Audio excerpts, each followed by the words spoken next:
Bonjour à tous. Pendant des années, on a toujours entendu parler du Asar Tevet, le 10e jour du mois de Tevet, un jour triste, un jour de destruction, etc. Aujourd'hui, dans la Sikha que nous allons répéter à la mémoire de mon grand-père, Yosef Ben Nissim, son Yortzeit aujourd'hui, le 13e jour du mois de Tevet, le Rabbi va nous expliquer comment en vérité il faut voir les choses d'une différente manière. Il faut voir dans chaque chose où ça va atteindre. Et comment en vérité le 10e jour du mois de Tevet n'est pas, comme on voit à première vue, un jour de destruction, mais et surtout, peut-être c'est pas juste de dire n'est pas, peut-être aussi on verra dans la suite de la Sikha, mais c'est un jour de construction du 3e temple. Encore une chose générale dans cette Sikha, qu'on va voir, comme le Rabbi nous dit, un grand chidouche, une nouveauté, comment dans le 3e temple, il sera représenté par le fer, et il y aura du fer dans le 3e temple, alors que dans les temples précédents, il n'y aura pas de fer. Et surtout, l'enseignement, comment le Rabbi nous dit, comment un juif, il doit être comme du fer, pas, chas v'shalom, que Dieu en préserve, pour casser qui que ce soit, mais comment faire des choses, que des choses vont être éternelles, vont garder leur éternité. Alors, tout d'abord, le chaim.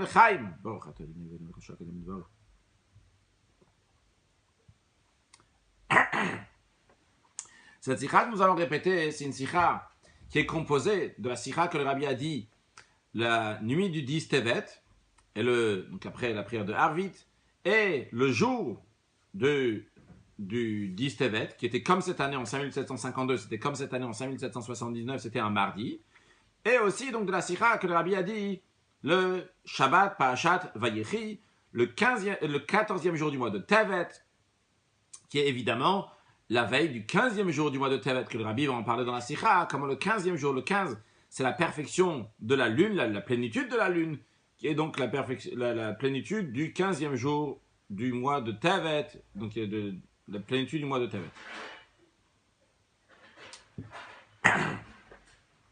La Parashat de Vayechi, c'est la conclusion du premier livre de la Torah. Quand on dit le premier livre de la Torah, c'est pas juste le premier, parce qu'il faut bien avoir un premier et un deuxième. C'est un premier aussi parce que dans son importance, il est premier. Et d'ailleurs, ce premier livre s'appelle Bereshit. Dans Bereshit, il y a aussi l'expression de roche qui veut dire la tête, car en effet, c'est la tête de tous les autres livres de la Torah. Ce livre de Bereshit s'appelle aussi le Sefer HaYashar, le livre des droits, parce qu'il parle d'Avraham, Yitzhak et Yaakov, donc des trois patriarches qui sont appelés Yesharim, qui sont appelés droits. D'ailleurs, donc Parashat Bilam, quand il y a écrit là-bas Tamot Nafshimot Yesharim, Bilam il dit que je meurs comme des droits, ça fait référence à Avraham, Yitzhak et Yaakov. Avraham, Yitzhak et Yaakov sont appelés des Yesharim des droits, et on conclut ce livre-là de la Torah, ce Shabbat Vayechi. Maintenant, il y a écrit que Maseh Avot Siman Abanim, que les actions des patriarches, comment les patriarches sont comportés, les événements qui sont arrivés avec les patriarches, les Avot, Avraham, Yitzhak et Yaakov, c'est un signe pour les enfants. Mais ce n'est pas juste un signe, c'est Ahora, Netinat Koar, c'est ce qui donne la force après pour le travail des enfants. En effet, qu'est-ce qu'on va passer tout de suite après le livre de Vayechi? On va passer au livre de Shemot. Dans le livre de Shemot, on dit Ve'el et Shemot Bnei Israël. C'est le nom des Bnei Israël. On commence à parler des Banim. Les Banim, qui prêtent la force donc de ce que les Avot, de ce que les patriarches, ce que leurs parents, donc Avraham, Yitzhak et Yaakov ont fait pour pouvoir après justement aller dans l'Égypte et après faire le travail donc comme il faut, comme on expliquera dans la suite de la Sikha. Mais ça, c'est pas seulement une force d'Avraham, Yitzhak et Yaakov pour à l'époque ceux qui étaient en Égypte, mais ça donne la force. Ce livre-là, il donne la force après pour les 4 livres qui vont venir après, le livre de Shemot, de Vayikra, de Bamidbar et de Varim, et pas seulement ça, même pour les 24 livres qui viennent après. Donc les 24 livres de Torah, parce que c'est donc les Nevim, les Ktuvim, les prophètes, les hagiographes, et comment je conclue jusqu'à Divri Hayamim, donc jusqu'au dernier livre, donc il y a les chroniques, et jusqu'à même après que ces livres-là sont finis, jusqu'à pour tous les Bnei Israël, jusqu'à la fin de toutes les générations. Ça, c'est le livre de Shemot qui conclut, de Bereshit qui conclut par la Parashat Vayechi. Et le Rabbi nous dit, c'est souligné aussi dans le nom et dans le sens de la parasha avec laquelle on finit le premier livre de la Torah. Le nom de la paracha, c'est Vayechi Yaakov. Yaakov a vécu. D'ailleurs, dans la note, le Rabbi ramène le Rambam qui appelle la paracha Vayechi Yaakov. En général, la paracha s'appelle juste Vayechi. Vayechi Yaakov, on trouve dans le Rambam. Yaakov, lui, c'est le Bechira, le choisi des patriarches. On peut dire le meilleur des patriarches. Et sa vie nous représente la conclusion du livre de Yachar, qui est droit d'Abraham, Yitzhak et Yaakov. Et à travers lui, une fois qu'on conclut avec Yaakov, eh bien, par lui, ça passe à tous les bénis Israël, tous les sujets des patriarches, donc tout ce qui est dans le Sefer HaYashar, dans ce premier livre, ça passe chez les Juifs. Et comment ça passe chez les Juifs? Ça passe aussi de manière Yachar, de manière droite. Yachar Yarzo Panemos. Directement, le Juif reçoit donc toutes ces bonnes choses-là, jusqu'à que ça se fait que chez chaque Juif, il y a cette situation, comme il y avait chez Yaakov, de Vayechi Yaakov, chez tous les Juifs jusqu'à la fin de toutes les générations. Donc ça, c'est le nom de la paracha, Vayechi Yaakov. C'est quoi le sens de la paracha? Le sens de la paracha, c'est les bénédictions que Yaakov il a données à ses 12 enfants, après qu'il a donné les bénédictions à Ephraim et Ménaché. Yaakov est béni ses 12 enfants qui représentent tout le peuple juif. Les 12 Shuatim, les 12 tribus. Et qu'est-ce que ça représente la notion de bracha? Bracha, c'est dans le langage de Hamshacha, qui veut dire d'amener un flux divin, un flux, en tous les cas, d'amener du haut vers le bas. Donc, c'est ce que Yaakov il fait, qu'il donne à tous ses enfants, tous les bénis Israël, jusqu'à la fin de toutes les générations. Et dans l'expression de ce que le sage dit à propos de Yaakov, que Yaakov avinu lomet, que Yaakov, notre père, n'est pas mort. Et la Gemara, elle dit pourquoi on dit que Yaakov n'est pas mort? Parce que Mazar Bachaim, Afou Bachaim, la même manière que sa descendance est en vie, la même manière lui aussi est en vie. C'est-à-dire que Yaakov, sa vie est éternelle. Comment cela? Parce que sa vie, elle continue dans sa descendance. Et la descendance, sa descendance jusqu'à la fin de toutes les générations. Zar Bachaim, sa descendance est en vie. Quand on dit la vie, c'est-à-dire la vraie vie. Par l'étude de la Torah, par l'accomplissement de la Torah. Que la Torah, c'est Chayenu ve'orech yameinu, c'est notre vie. Et tout notre jour, combien? Et ça, c'est le sujet de Yaakov. La Torah, c'est le sujet de Yaakov.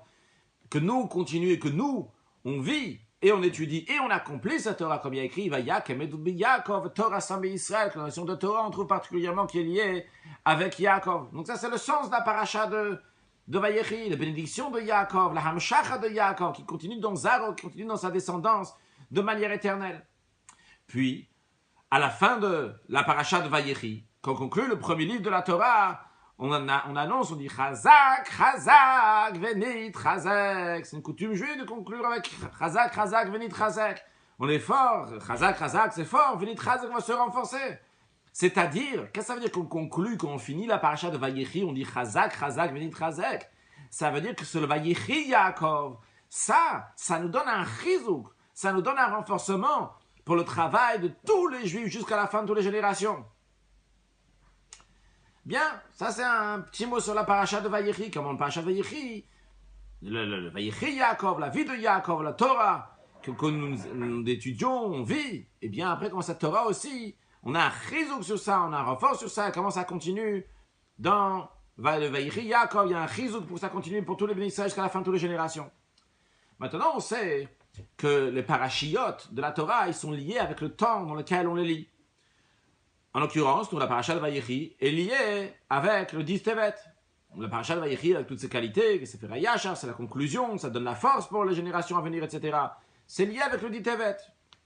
Cette année, 5752, comme en 5779 aujourd'hui, le 10 Tevet, il tombe un mardi. Donc, cette année, le 10 Tevet, c'était un mardi. Le mardi, il a sa particularité, qu'Akadosh Baruch Hu est 2 fois Kitov, on en parlera dans la suite. Et on sait que le Shabbat, chaque Shabbat, le Shabbat en général, le Shabbat toujours, il élève les jours de la semaine qui sont passés. Il y a écrit, littéralement, ça veut dire que Dieu, il a achevé le ciel et la terre, et toute l'armée du ciel et la terre, tout ce qu'il y a dans le ciel et la terre. Mais dans le sens profond, c'est qu'il y a un kalot à nefesh, il y a un kalot, et que tout va s'élever à un niveau qui est plus haut. Lorsque arrive le Shabbat, il élève tout ce qu'il y avait dans le jour de la semaine. Et ça, c'est la perfection tous les jours de la semaine. Et donc, en effet, donc ça va élever aussi bien le Asar HaBetevet, le 10e jour du mois de Tevet. En plus, ce Shabbat, c'est le 14e jour du mois de Tevet, c'est la veille du 15 Tevet. Que déjà, à Mincha de Shabbat, ça commence déjà le jour d'après, comme on voit d'ailleurs dans les jours, quand on ne fait pas Tachanoun, si par exemple le dimanche on ne fait pas Tachanoun, par exemple, si le dimanche on ne fait pas Tachanoun, eh bien, à Mincha, on ne va pas faire Tzidkatra. Tzidkatra qui est lié avec Tachanoun. C'est-à-dire que déjà, Shabbat après-midi, on commence déjà à goûter du dimanche. Donc en l'occurrence, ce Shabbat-là, c'est le 14, et qui est déjà lié avec donc, le dimanche qui est 15. Le 15e jour du mois, il y a la particularité de Kaima Sierra Bashlemut, que la lune, elle est dans sa perfection. Et ce qui inclut aussi, ça amène la perfection de tout le mois. Et ce qui inclut aussi le 10 Tevet, que le 10 Tevet, il arrive dans sa perfection. Donc aussi bien le Shabbat, il donne une perfection au 10 Tevet, parce que le Shabbat, il élève tous les jours de la semaine. Et aussi bien, le Shabbat, il est lié avec le 15, et le 15, c'est la perfection du mois, donc il y a la perfection aussi du 10 Tevet. Le Rabbi dit, ce Shabbat, il est aussi lié donc avec le 10 Tevet. Donc en autre mot, ce que le Rabbi nous dit, il y a un lien entre la Sarah et Tevet, le 10e jour du mois de Tevet, avec la paracha de Vayechi. Alors, voyons tout d'abord, c'est quoi la particularité du 10e jour du mois de Tevet. Et en même temps, donc, qu'est-ce qui s'est passé pour ceux qui ne le savent pas?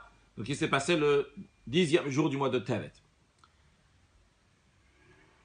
Les prophètes ont instauré 4 jeûnes. Les 4 jeûnes, donc ils sont tous ils s'enchaînent entre guillemets. Quand ils s'enchaînent, c'est pas qu'ils viennent les uns après les autres, jour après jour, mais les événements s'enchaînent. Donc, le premier, c'est le 10e jour du mois de Tevet, c'est le jour que Nebuchadnezzar, Nabucodonosor, a assiégé la ville de Yerushalayim 2 ans et demi environ avant la destruction du temple. Alors, il a assiégé la ville de Yerushalayim. Quand il a assiégé la ville de Yerushalayim, il n'a rien fait. Il a juste assiégé la ville, entouré la ville de Yerushalayim. Il n'a pas touché la muraille, il n'a pas touché les maisons, évidemment, il n'a pas touché le Beth Amikdash qui était là-bas. Il a juste assiégé la ville, ce qu'on appelle Samach Melech Bavel. Le roi de Bavel a assiégé donc la ville de Yerushalayim. Alors, quand on fait un siège sur une ville, on ne peut pas sortir, on ne peut pas rentrer. Donc, il y a quelque chose qui n'est pas bien. Mais en tous les cas, il a entouré la ville de Yerushalayim. Plus tard, 2 ans et demi plus tard, on va dire, il y avait la brèche dans la muraille d'Yerushalayim. C'était passé le 17e jour du mois de Tammuz. 3 semaines plus tard, il y a eu le 9 Av, le jour où il y a eu la destruction du temple, aussi bien le premier et le deuxième temple. Et après, plus tard, lors du premier temple, un peu plus tard, donc c'était le 3e jour du mois de Tishri, on fait un jeûne parce que le Gedalia, la personne que Nebuchadnezzar avait mis en charge de s'occuper donc des Juifs qui sont restés à Yerushalayim, a été tué. Et comme le Rambam explique ça, c'est Nirbet Gachelet Yisrael Anisheret, la braise des Juifs qui restaient à Yerushalayim s'est éteinte à cet événement-là, donc le 3e jour du mois de Tishri. Donc on a 4 jeûnes que les sages, que les prophètes ont instaurés, qu'on va jeûner dans ces 4 jeûnes. Maintenant, en ce qui concerne ce premier jeûne, le 10e jour du mois de Tevet, bien que c'est les prophètes qui l'ont instauré, mais il a quelque chose de particulier, de beaucoup plus strict que même tous les autres jeûnes, même que le jeûne du 9 Av. On sait que le 9 Av, c'est la destruction du temple, on vient de le dire. Et on sait que le 9 Av, on jeûne aussi bien le soir, on jeûne aussi bien le jour.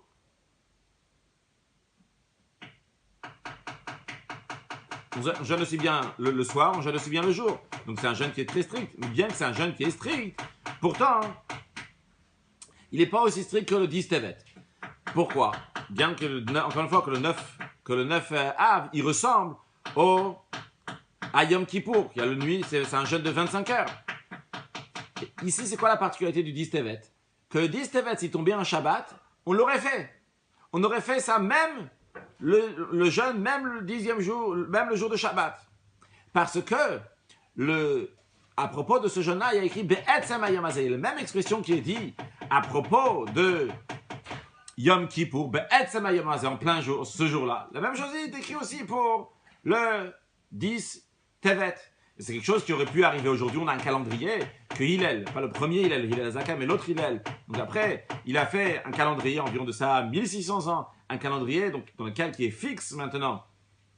Et avec sa grande sagesse, il a fait que ça ne va jamais tomber le 10 Tevet un Shabbat. Donc un 10 Tevet ne pourra jamais tomber un Shabbat. D'après le calendrier qu'il a fait, 10 Tevet ne pourra jamais tomber un Shabbat. Mais à l'époque, lorsqu'on faisait Kiddush HaChodesh, on sanctifiait le mois Al Pi Hare'iyah, lorsque les témoins ils voyaient la lune, ils allaient au tribunal et ils disaient nous avons vu la lune, et le tribunal disait ah, vous avez vu le renouvellement de la lune, donc aujourd'hui c'est Rosh Chodesh. Eh bien, il pouvait y avoir, le 10 Tevet pouvait tomber un Shabbat, et d'ailleurs ça continue même après la destruction du temple. Par exemple, dans le Beth Din du Riv, dans le tribunal du Riv, qui a vécu environ 10 siècles de cela, eh bien, chez lui, il faisait encore Kiddush HaChodesh Al Pi Hare'iyah, il fixait les mois en fonction de ce qu'il voyait. En tous les cas, aujourd'hui, on n'a pas ça, mais théoriquement, si le 10 Tevet tombait un Shabbat, on aurait fait le jeûne, tellement que ce jeûne-là, il est strict. Pourquoi ce jeûne-là, il est strict? Eh bien, comme on vient de le dire, il y a quelques instants, que ce jeûne-là, c'est le début qui a enchaîné après tous les autres événements. Vrai, il s'agit seulement d'un siège sur la ville de Yerushalayim, mais c'est ce qui va amener après à la brèche dans la muraille de Yerushalayim, la destruction du temple, le jeûne de Gedalia, la mort de Gedalia, etc.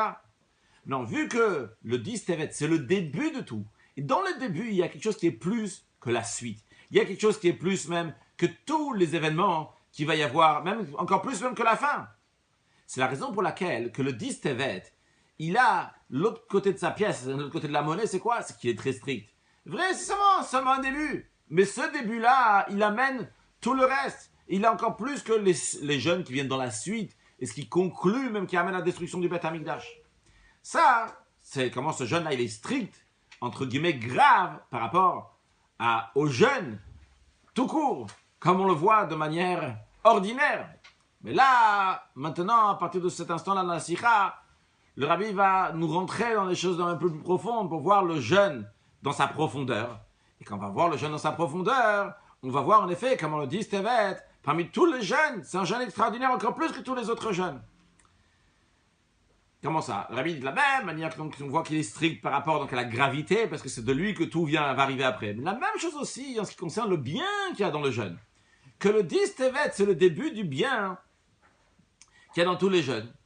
Et le 10 Tevet, il a encore plus donc, de particularités de bien, plus que les autres jeunes, encore plus même que le jeune du 9 Av, que le jour du 9 Av, donc son positif, c'est le jour de la naissance du Mashiach. 9 Av, Mashiach est né.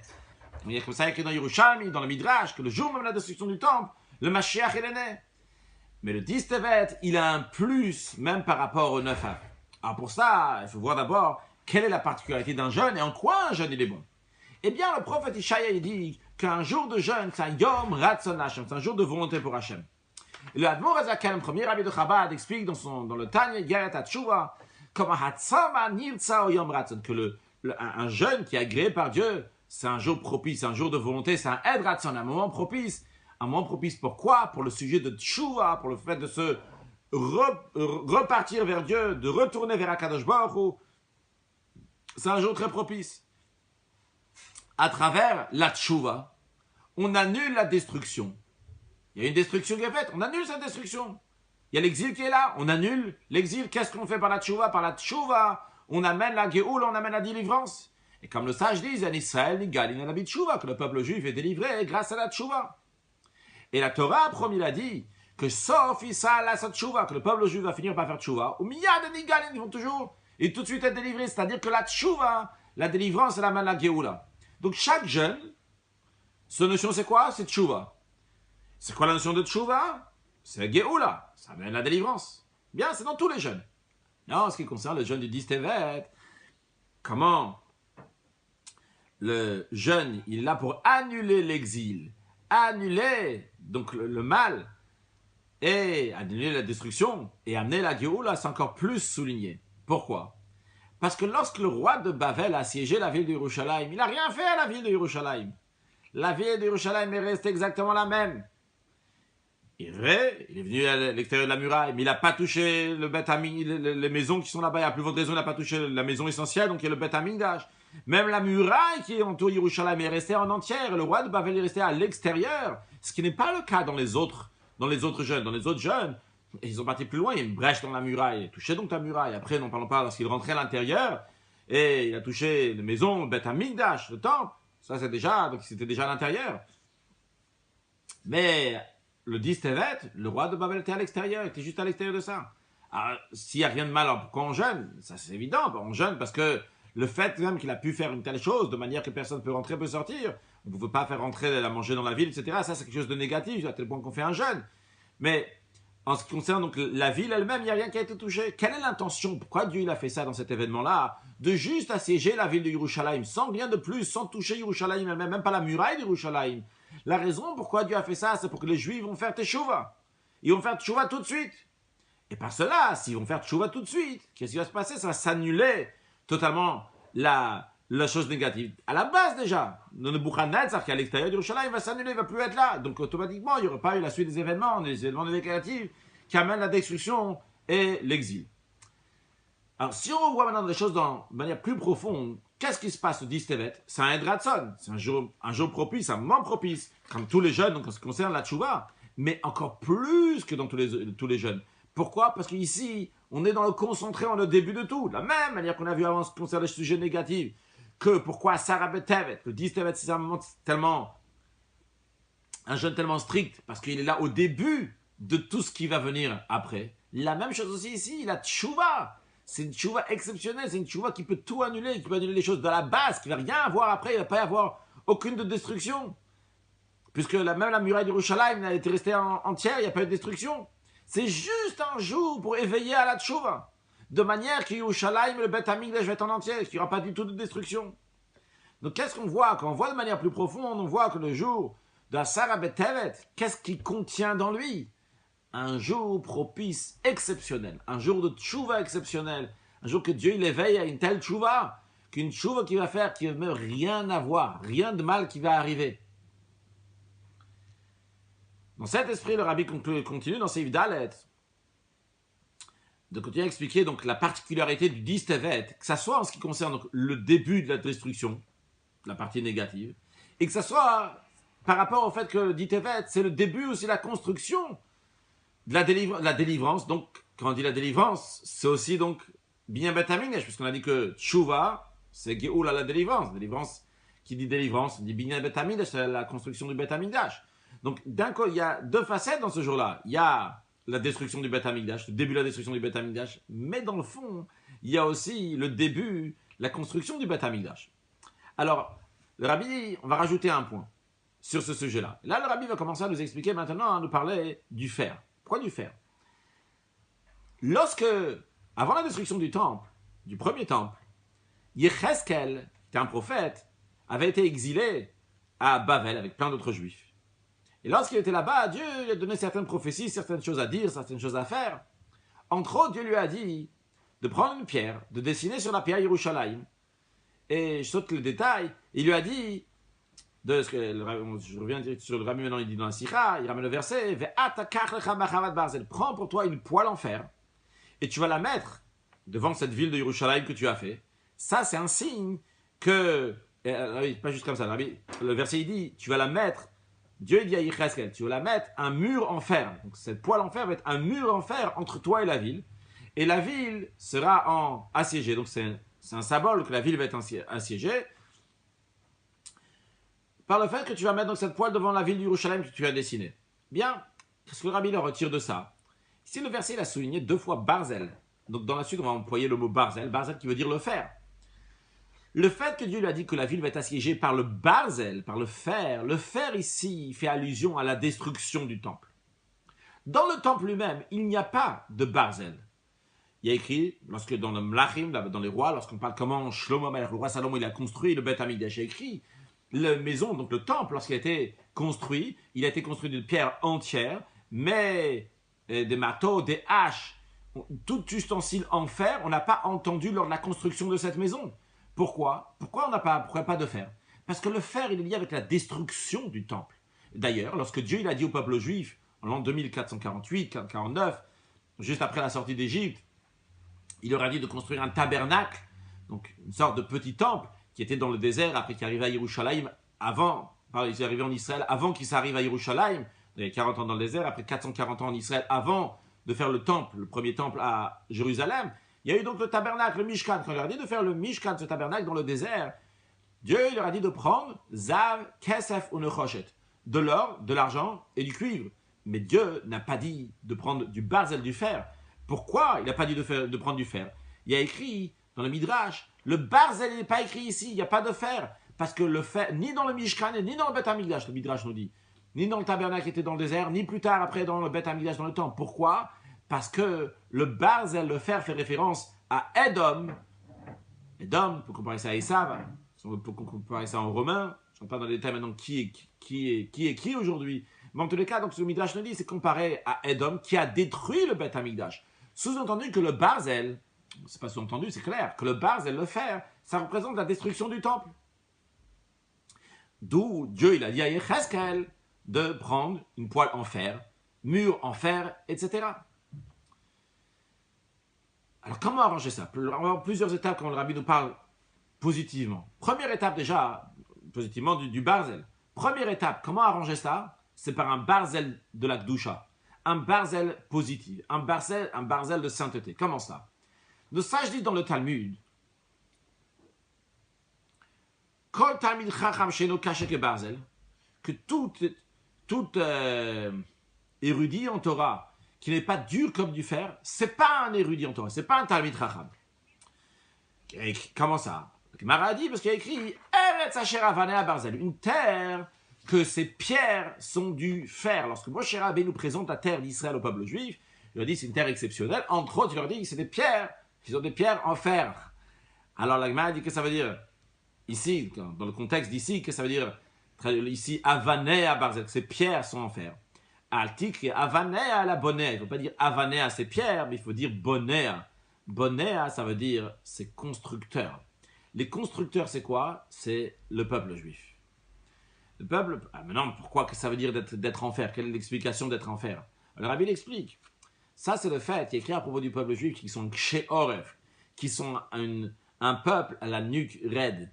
Mais nuque raide, c'est positif aussi, quelqu'un d'être têtu. Ça montre sur la force, la fermeté, le barzel, le fer, ce qu'on appelle le etzem haneshama, l'essence de l'âme. Qu'à travers cela, on annule le barzel, on annule le fer négatif, c'est qu'il est la dureté du yetzer hara, du mauvais penchant. Il est têtu, le mauvais penchant, il veut comme ça. Eh bien, quand on dévoile le fait qu'on est têtu du etzem haneshama, l'essence de l'âme qui veut être attachée à Kadosh Baruch Hu, ça, c'est le Talmid Chacham, c'est l'érudit en Torah, qui dévoile comment il est kshe oref, il est dur sur le sujet de Torah Mitzvot, qu'il les garde, il les fait comme il faut, quoi qu'il arrive, il n'écoute pas son mauvais penchant. Et ça, c'est lié particulièrement avec le 10 Tevet. Pourquoi?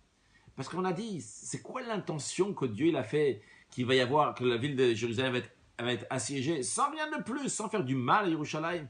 C'était pour éveiller les Juifs à Tchouva. Pour éveiller les Juifs à Tchouva, pour que eux, dans la vie personnelle de chacun de nous, on va éveiller que notre Chomat Yerushalayim, que notre muraille de Jérusalem, elle va rester en entier. On va faire attention à la perfection de la Torah. La Torah, c'est notre muraille. Et comment on va faire attention? Faire attention, donc avec une barzel, c'est très très fort, avec la douche, avec la sainteté, un barzel positif. Avanea barzel. Les bonnets, les constructeurs, pas seulement les pierres sont du barzel. Les constructeurs, donc les talmid et chachamim, sont du fer. Ça va dévoiler le fer qui est dans nous, l'essence d'un neshama, pour rester ferme sur tous les sujets de Torah mitzvot. Donc ça, c'est comment on change, donc comment on dévoile un barzel likdusha, le barzel positif. Encore plus que ça, le Rabbi nous dit. Finalement, qu'est-ce qui s'est passé? Les événements ont amené à la suite donc, quand il y a eu le siège de Yerushalayim, ça a amené à la destruction. Donc le barzel, finalement, a fait utilité sur le temple dans le fait qu'il y a eu une destruction. Parce qu'en effet, les Juifs n'ont pas fait de tchouva, etc. Mais le Rabbi dit, pourquoi il y a eu ça? Ça, c'est pour arriver à une perfection de barzel likdusha dans le 3e temple. Dans la construction du 3e temple, arriver à un barzel, un bon fer. Donc ça, le Rabbi va nous expliquer 2 étapes. La première étape, le Rabbi va nous expliquer comment l'éternité, comment déjà changer un barzel, quelque chose qui est très très bas, qu'on le change en gdusha, chose en positive. Deuxièmement, comment le barzel représente l'éternité. Et troisièmement, comment dans le temple même, on va retrouver du barzel, du fer. Allons-y étape par étape. Mais ce que le Rabbi commence à nous expliquer maintenant, c'est que ce qu'on aurait dû arranger, c'était en dévoilant le barzel de Gdusha, barzel positif. Concrètement, ça n'a pas été fait. Donc finalement, il y a une destruction. Le Rabbi dit encore plus que ça. Même une fois qu'il y a eu la destruction, finalement, c'est pour amener un barzel de Gdusha, une perfection dans le barzel de Gdusha. Ça veut dire en autre mot ce que le Rabbi nous dit ici. C'est pas juste que il y a une situation, ce que le Rabbi va arriver à nous dire. C'est pas juste qu'il y a du mal pour arriver à du bien, qu'il y a quelque chose de négatif pour arriver à du bien. Le Rabbi nous dit le jour même que tu vois quelque chose qui est galop de l'exil, ne regarde pas ici l'exil. T'arrêtes pas, fais un blocage ici. Ah, c'est là que ça s'arrête.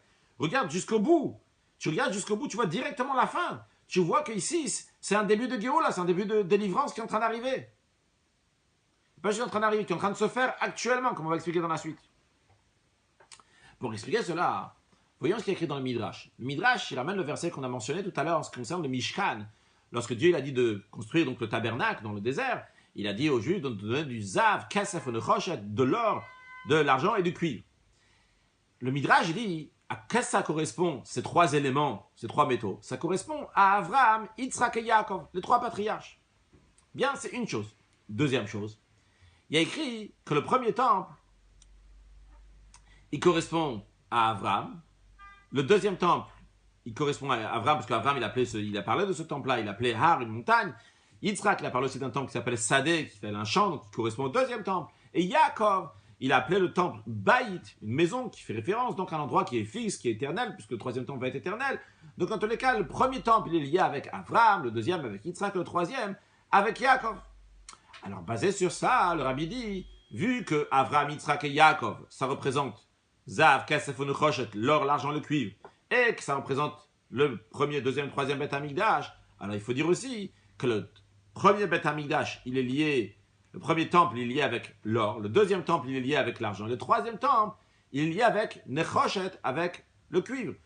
Comment ça?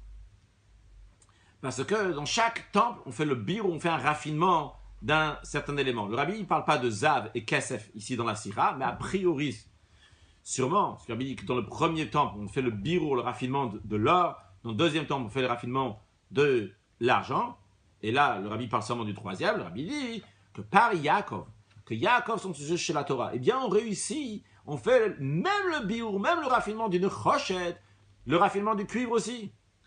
Qu'est-ce qu'il y a tellement un raffinement du cuivre? Parce qu'en hébreu, le nechoshet, qui veut dire le cuivre, le bronze, comme on veut l'appeler, ça vient du langage de Nachash. Nachash qui veut dire le serpent. Le serpent, ça représente la klipa, les forces du mal.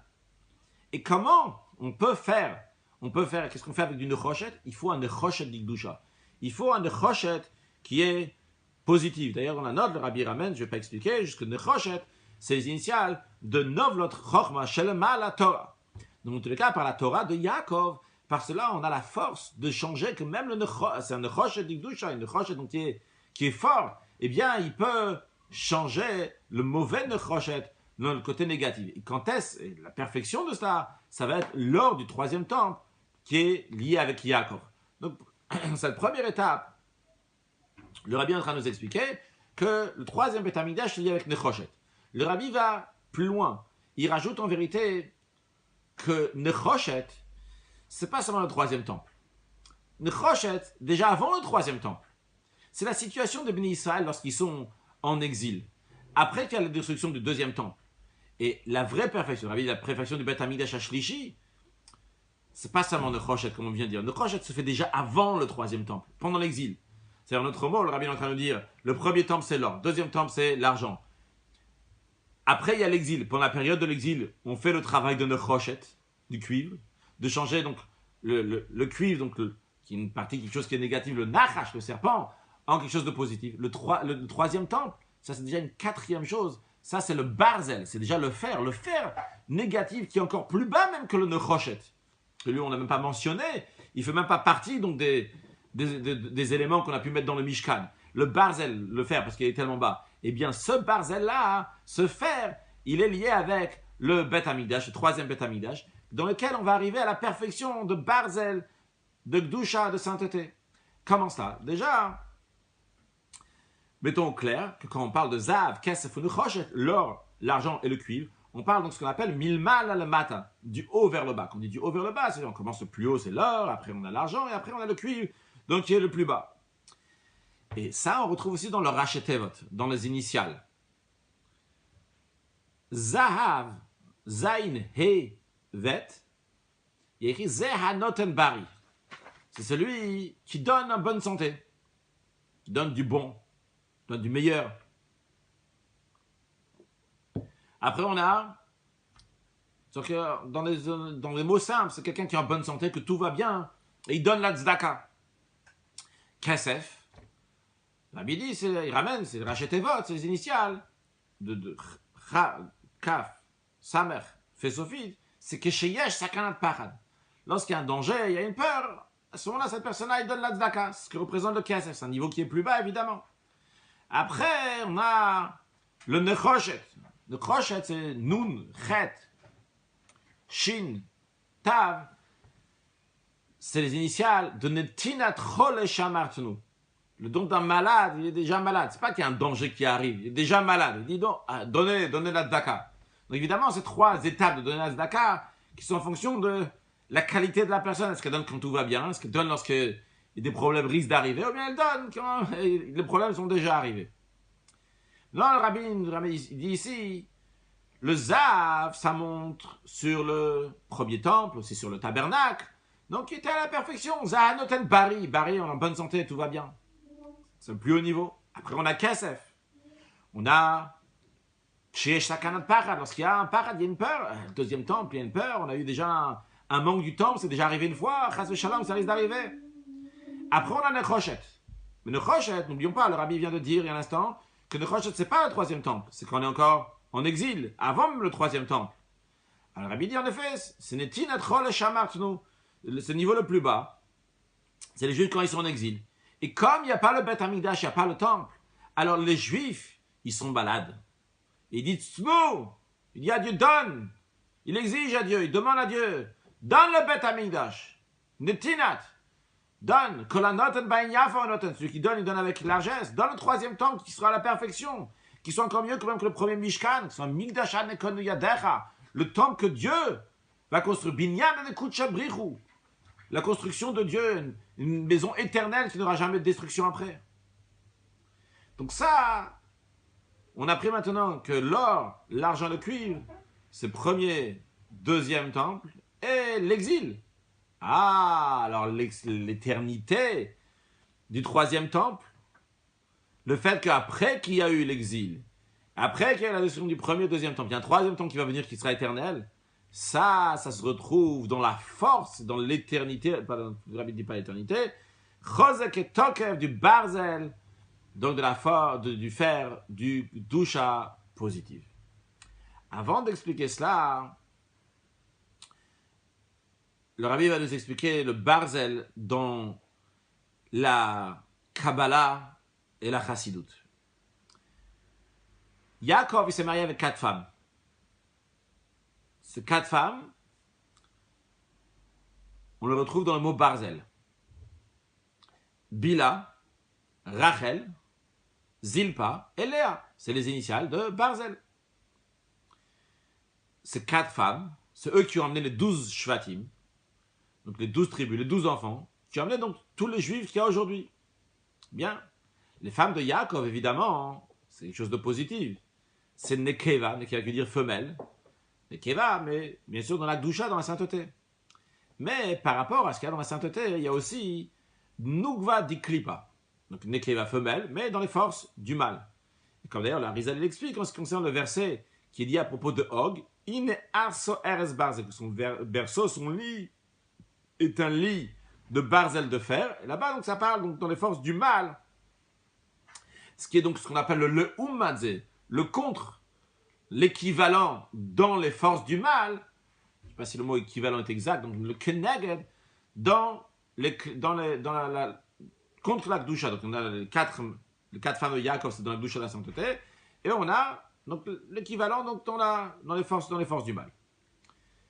Donc juste pour dire qu'il y a le Barzel négatif et le Barzel positif. Le Rabbi rajoute, quand on voit dans l'ordre des femmes de Yaakov, il y a quelque chose de surprenant qui insiste, qui nous fait penser à quelque chose de négatif. On a les servantes qui sont avant les maîtresses. On a Bila d'abord, après on a Rachel. Alors, Rachel c'est la maîtresse et Bila c'est la servante. On a Zilpa avant Léa, alors que Léa c'est la maîtresse et Zilpa c'est la servante. Et cette idée-là, c'est une idée négative, écrit Shifrat, qui tirash Gvirta. C'est une servante donc qui va hériter, prendre la place de sa maîtresse. C'est quelque chose qui ne va pas ici. Ça, c'est dans les forces du mal que ça peut exister une telle chose. Donc, en effet, on voit quelque chose de négatif dans le Barzel, dans le fer. Mais le Rabbi dit, vrai, quelque chose de négatif, dans le fait en plus que la servante, elle est avant la maîtresse, c'est quelque chose de négatif. Mais dans la Gdusha, dans la sainteté aussi, il y a cette chose-là. Et ça, c'est quelque chose de positif, comme on le retrouve dans la Gdusha, dans la sainteté. Avant d'expliquer ce que le Rabbi va dire, juste quelques notions. On a ce qu'on appelle des mondes spirituels. De manière générale, il y a 4 mondes spirituels. Le premier, c'est le monde de Hatzilut. Après, on a le monde de Bria, Yetzira, Asiya. Donc, on va mettre d'un côté Hatzilut, donc le premier monde, et on va mettre les 3 autres de l'autre côté, et en initiales de Bria, Yitzir, Assia, on va les appeler Bia. Une chose. Deuxième chose, dans chacun de ces mondes, il y a 10 sphères. Ce qui nous intéresse aujourd'hui, c'est les 7 dernières qui sont dans chaque monde. Les 7 dernières sphères, ce qu'on appelle les midot. Les midot, les attributs, les sentiments. Dans les midot même, on a la partie des midot qui sont donneurs, et on a la partie qui reçoit. La partie qui donne, donc c'est Chesed, Gvura, Tiferet, Netzach, Hod, Yesod, ça s'appelle Ze'er Anpin, ou en initial, ça s'appelle Za. Za. Et celle qui reçoit, ça s'appelle Malchut. Malchut, littéralement la royauté, la noblesse, c'est celle qui reçoit. Donc, à retenir, Atzilut, Bia, Za et Malchut. Atzilut, c'est le premier monde, Bia, c'est les mondes qui sont inférieurs. En ce qui concerne les sphères à se rappeler, on a Za, ce qui donne, Malchut, qui reçoit. Bien. En ce qui concerne maintenant les êtres humains, les hommes sont appelés Za, donneur. Les femmes sont appelées Malchut, qui reçoit. De manière générale, aujourd'hui, le Za, il est au-delà de Malchut. L'homme, il a une supériorité par rapport à la femme. L'homme, c'est le donneur, Malchut reçoit. L'homme donne, la femme, elle reçoit. Ça, c'est comme ça aujourd'hui. Mais lorsque Mashiach va venir, il va y avoir, on va se dévoiler la qualité qui se trouve dans Malchut, que en vérité, la source de Malchut, elle est encore plus haut que ça. Donc comment la partie donc, qui est receveuse est en vérité plus haut que celle qui est donneur, donneuse, donc qui est encore plus haut. De nos jours, on ne voit pas ça, mais lorsque Mashiach va venir, ça va se dévoiler dans toutes les choses qui nous apparaissent comme ça, qui sont seulement recevoir, qu'on ne voit pas de qualité dans ça, et bien justement, on va voir à un niveau comme en vérité, ils sont encore plus hauts. Bien, maintenant, voyons ce que le rabbi nous dit. Pour nous expliquer, le rabbi va nous expliquer comment, en vérité, on retrouve le fait que la servante vient avant la maîtresse, c'est quelque chose de positif. Et tout d'abord, donc, voyons la qualité des imaot, des matriarches, par rapport aux avot, aux patriarches. Les patriarches, on les a déjà mentionnés tout à l'heure, on a Avraham, Yitzhak et Yaakov. Les matriarches, donc c'est Sarah, Rivka, Rachel et Léa. Quelle est la qualité des matriarches par rapport aux patriarches? On retrouve chez le premier des patriarches. Dieu il lui a dit, tout ce que Sarah va te dire, écoute en sa voix. Pourquoi Dieu il a dit à Abraham d'écouter Sarah? Abraham, l'homme, d'écouter Sarah, sa femme. Parce que Sarah, elle était une plus grande prophétesse que Abraham. Abraham était secondaire à la prophétie de Abraham. Parce que chez Abraham, chez les patriarches, ils avaient déjà un avant-goût des temps futurs. Et donc, chez eux, ça accomplissait déjà ce qu'il va y avoir dans les temps futurs, qui a écrit Eshet Chai la terre bala, que la femme vertueuse est la couronne de son mari. La couronne est au-delà de ma tête. Donc, si la femme est la couronne de son mari, c'est-à-dire qu'elle est au-delà de son mari. De même, ce qui a écrit dans les temps futurs, Nekeva tesov gever, que la femelle, donc la femme, tesov va entourer, va être plus haut que le gever, que l'homme. Donc, chez eux, chez les patriarches, il y avait déjà cela, cette qualité, ou dans les mots de la Kabbalah, comme nous avons mentionné tout à l'heure, il y avait déjà la qualité comme Malchut, et au-delà de tous les autres sphirotes. Que Malchut, donc qui est la dernière, et au-delà donc des sphirotes de Zad, des Eranpin qui donnent. Dans l'expression qu'on dit, sauf Masse de Marshavatrila. Que tout ce qui est à la fin, hein, en vérité, c'est ce que tu as pensé au début. C'est une notion, donc, il ramène dans le poème de l'Echadodi qu'on dit le vendredi soir, qui expliquait souvent dans Chassidout. On explique par exemple, quand quelqu'un il a décidé d'avoir, il a eu dans sa pensée, il a dit, je veux une maison comme ci, comme ça. Alors, dans sa pensée, il a eu ça. Il y a eu plein d'étapes qui sont passées. Et lorsqu'on arrive au sof masse, et à la fin de l'action, en vérité, le dernière chose qui a été fait, boum, là maintenant, on arrive au marshavatrila, à ce qu'il y avait tout au début dans sa pensée. Donc, tout ce qui est tout au bout, en vérité, c'est ce qu'il y a avec ce qui était tout en haut. Donc, le malchut, qui est la dernière des sphères, eh bien, elle est liée avec un niveau encore plus haut. Mais on va le voir lorsque Mashiach va venir. Et chez les patriarches, il y a écrit que Hitiman Kadosh Baruch Hu, Dieu leur a donné un avant-goût des temps futurs dans ce monde-là. La Gemara ramène, il y a écrit Bakol Mikol Kol. Là-bas, c'est expliqué dans la Gemara pourquoi Bakol Mikol Kol ça représente. Rachid explique pourquoi ça représente en tout cas les temps futurs. Mais la Gemara dit que Kadosh Baruch Hu a fait goûter de Olam Haba dans ce monde-là. C'est Abraham, Yitzhak et Yaakov. Donc, c'est la raison pour laquelle que leur femme avait une supériorité plus que, comme on voit donc chez Avraham Avinu, ça c'est Mein Olam Haba, à l'avant-goût de temps futur. Maintenant, le rabbi extrapole ça. Le rabbi dit de la même manière que nous voyons en ce qui concerne donc, les matriarches et les patriarches. De la même manière aussi, si on va continuer, on va voir les servantes et les maîtresses, donc les matriarches qui sont les maîtresses et les servantes, comme Bila et Zilpa, à première vue, tu vas me dire, ils sont encore plus bas. Alors déjà, pourquoi ils sont plus bas sur le plan spirituel? Voyons, basé sur ce qu'on a expliqué tout à l'heure. Tout à l'heure, nous avons dit qu'on a des sphères, on a Zeranpin et Malchut. Malchut, on a dit, c'est la dernière des sphères. Comme on l'a dit tout à l'heure, dans chacun des mondes, il y a ces sphères. Donc, si on va prendre, je vais vous demander, c'est quoi la dernière sphère du monde de Hatzilut? Vous allez me répondre sûrement, Malchut. Malchut, c'est la dernière. Donc maintenant, Malchut ne reste pas obligatoirement dans le monde de Hatzilut. Quand elle est dans le monde de Hatzilut, il n'y a que de la lumière, il n'y a que du bien, tout est beau, extraordinaire. Mais le vrai travail de Malchut, lorsqu'elle va aller travailler, faire quelque chose, c'est quand Malchut, pas seulement elle a reçu de ce qu'il y avait avant, quand Malchut va descendre dans Bia, dans les mondes inférieurs, dans Bria, Yetzira, Sia, là-bas, elle va influencer, faire quelque chose. Là-bas, elle est déjà descendue dans un monde qui est plus bas que le monde de Hatzilut, évidemment. Alors, ça, ce que représente le servant, ce que représente Bila et Zilpa, ça représente lorsqu'ils descendent dans les mondes qui sont plus bas. Mais tout en descendant dans les mondes qui sont plus bas, lorsque le Malchut d'Hatzilut, il descend dans Bia, eh bien, par cela, il arrive à un niveau qui est encore plus haut. C'est d'ailleurs la raison pour laquelle que Rachel, bien que Rachel, donc c'était la maîtresse, la matriarche, elle c'est donc la femme de Yaakov, c'est Malchut. Elle dit à Yaakov, prends ma servante, veibane gamanoch mimena, et moi je vais être construit. C'est-à-dire que Malchut, pour sa propre perfection, quand est-ce qu'elle est la vraie perfection de Malchut? Veibane, que je vais avoir mon binyan à Malchut, je vais pouvoir être construit, c'est lorsque je vais descendre dans Bria, dans les mondes qui sont, Bria et Tzirasia, dans les mondes qui sont plus inférieurs. D'ailleurs, sur ça, il y a écrit le verset Even Maso Abonim Haitale Roshpina, que la pierre, que Maso Abonim, ils voulaient pas voir, les constructeurs ne voulaient pas de cette pierre-là. Finalement, Haitale Roshpina, elle était tout en haut, elle était la plus belle, la plus grande. Qu'est-ce que ça veut dire dans le sens spirituel des choses? Que Bonim, c'est qui les Bonim, c'est qui les constructeurs? C'est les matriarches, Yaakov. Et il voulait pas, le patriarche, Yaakov voulait pas se marier avec les servantes. Pourquoi? Parce qu'il voulait pas descendre dans Bria Yitzira Asiya, il voulait pas aller dans les mondes inférieurs. Malchut dans le monde d'Hatzilut, c'est beau et bien. Mais Malchut, quand il va dans le Bria Yitzira Asiya, là-bas, ça peut être plus sale, c'est déjà plus bas. Je veux pas avoir affaire avec ce monde-là.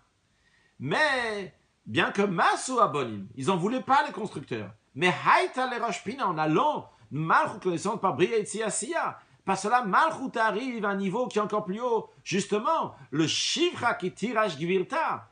On a dit tout à l'heure, c'est négatif, la servante qui hérite, qui prend la place de la maîtresse. Mais en vérité, c'est la perfection de la maîtresse lorsqu'il y a la Shivra, lorsque le Malchut descend dans Bia, c'est à ce moment-là qu'on arrive dans les niveaux le plus haut. D'ailleurs, en parenthèse, Rabbi ici ramène dans la note 89 comment on retrouve cette idée-là dans la royauté de David. La royauté de David, c'était le père de David, Ishaï, il pensait qu'il avait eu un rapport avec sa servante. Et c'est l'idée justement de Shifra qui tirage Gvirta, comme c'est expliqué dans le Rabbi de regarder dans l'écoute Torah, dans le Sidour, dans la Ra 86. Justement que par cela, donc arriver à un niveau plus haut, Malchut ben David.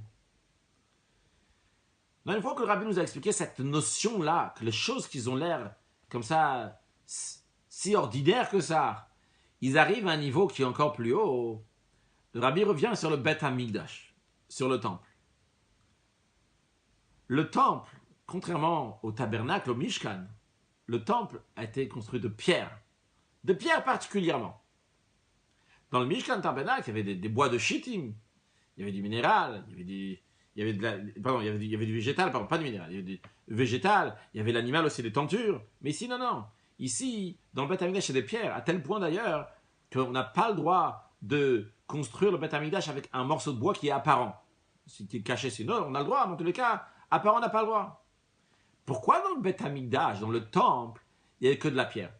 Parce que le Beth Amikdash, le temple, il a une ressemblance. Seulement une ressemblance, mais une ressemblance à dans les temps futurs. Dans les temps futurs, le Malchut, donc la chose la plus ordinaire, comme une pierre. Une pierre, il n'y a pas de vie, il n'y a rien du tout, on ne voit pas ici. C'est pas comme le végétal qui grandit, ou bien au moins, ou encore plus, comme les tentures qu'il y avait dans le Mishkan, qui étaient avec donc un animal, ça pousse, il y a de la vie dans ça. Non, c'est de la pierre.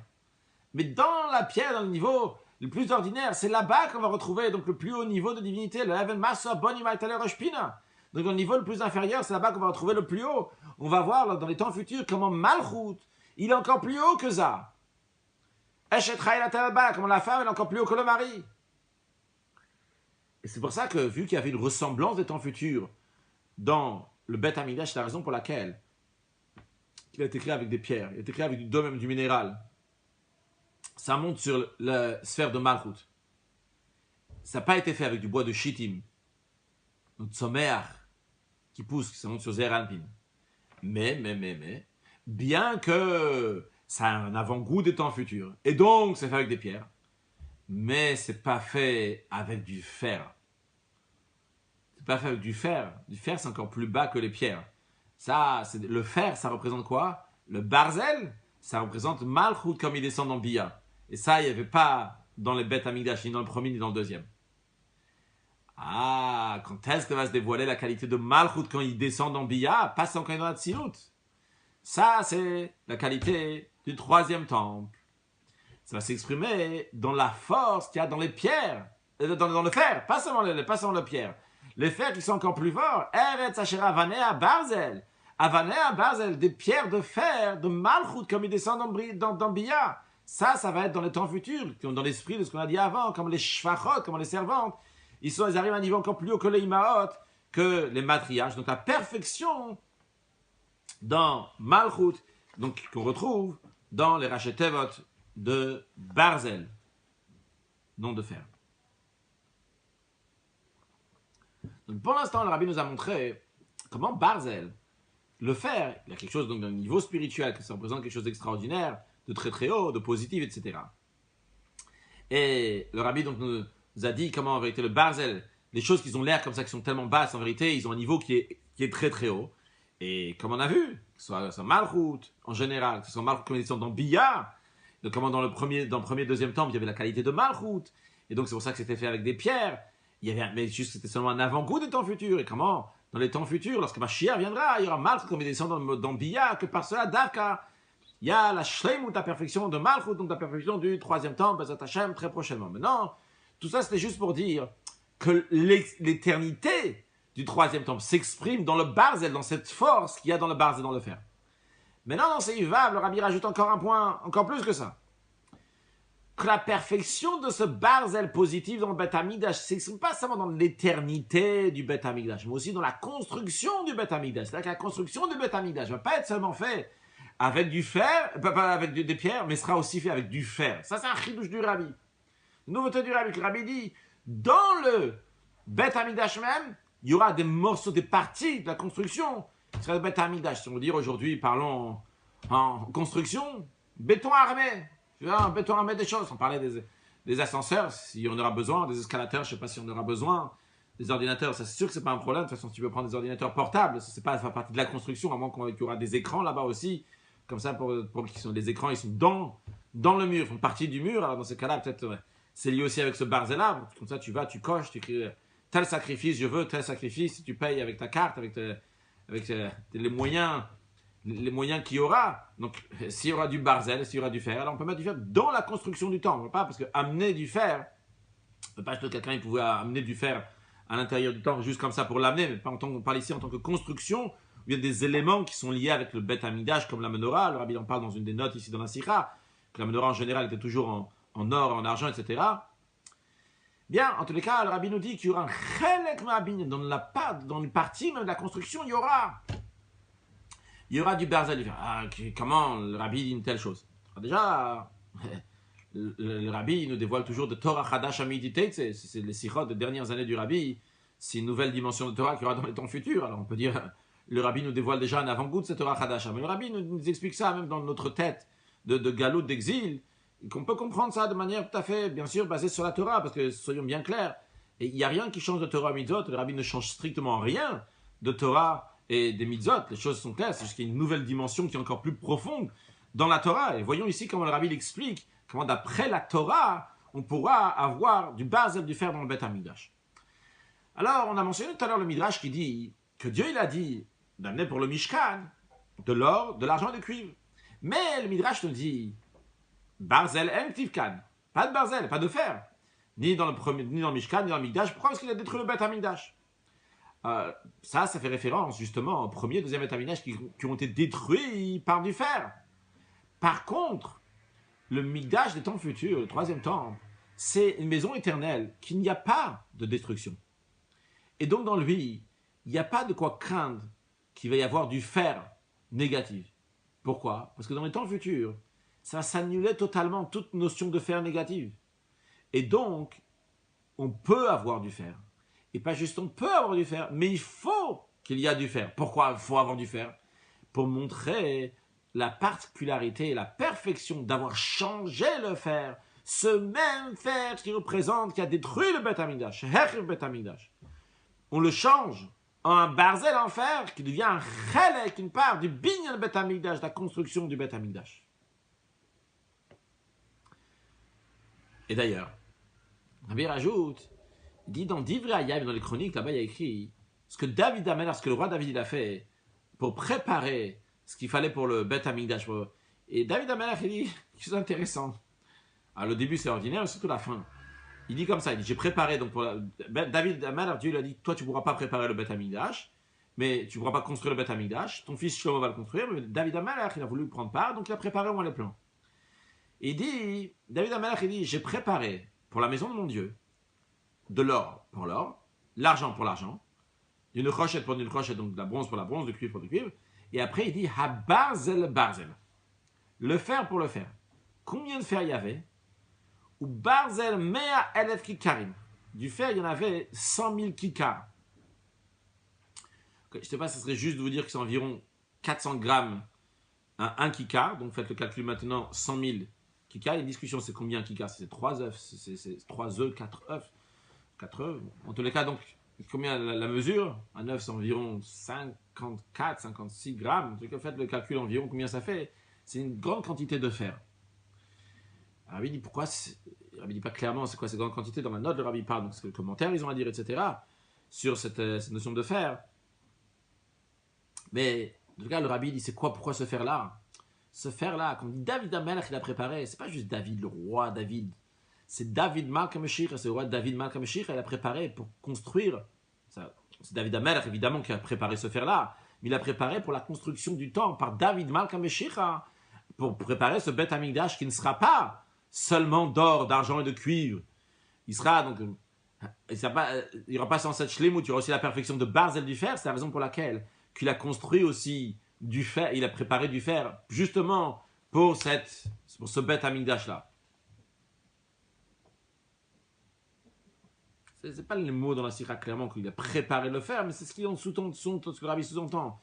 Ils disent ça que il y a écrit à propos de David Bachanat, qu'il a préparé, etc. Ikaro shlemuto, l'essentiel, la perfection, ça sera dans le Mikdash des temps futurs, qui est construit par David Malka Meshich, qui sera aussi de barzel, de fer. C'est Yves Zayn, maintenant, une fois que le Rabbi nous a expliqué le fer de la douche positive, le Rabbi revient et dit, d'après ça, Yeshloma, il faut dire que le sujet de Asara Betevet, c'est, on a dit, c'est le début de la construction du Beth Amikdash des temps futurs. C'est-à-dire que quand tu regardes maintenant, basé sur tout ce qu'on a vu, c'est quoi le dit Tevet? Tout court.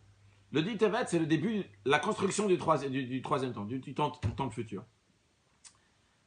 Vrai que le siège du 10 Tevet était le début des événements de la destruction du Beth Amikdash, mais puisque l'intention elle est qu'après, par cela, il va y avoir la construction du Beit Nitzri, de la maison qui est éternelle.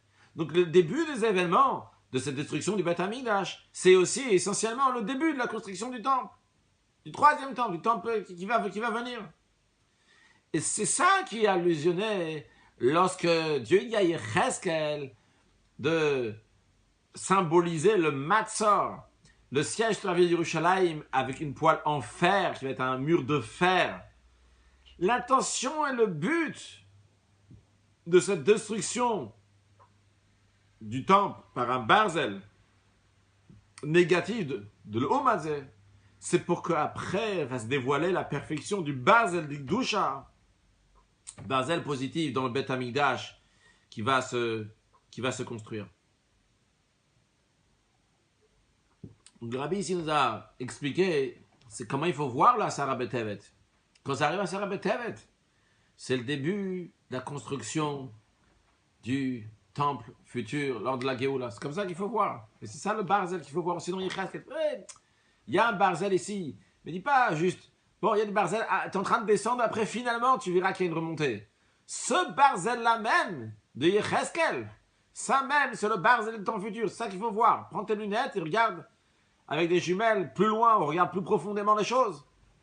Et regarde les choses avec une nouvelle dimension. Et pour Seifret, le rabbi, pour Yom Takyoter, pour adoucir encore plus tout ça, c'est-à-dire pour donner du goût encore plus à tout cela. On retrouve aussi donc le lien avec la Géoula, la délivrance future, on retrouve aussi avec le 10e jour du mois de Tevet. Quand on compte à partir du mois de Nissan, qui d'ailleurs le mois de Nissan c'est Chodesh al-Géoula, c'est le mois de délivrance.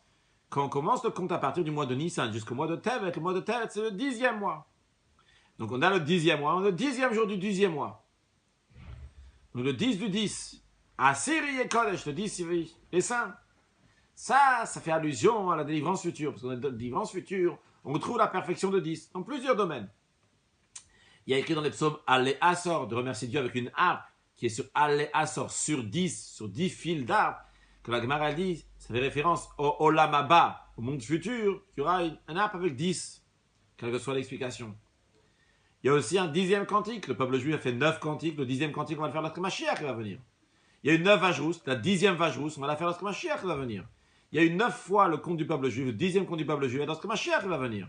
En Eretz Israël, à terre d'Israël, Dieu a promis à Abraham Avinu 10 terres, Knani, Achiti, Amori, Aprizi, Vaïvoussi, etc.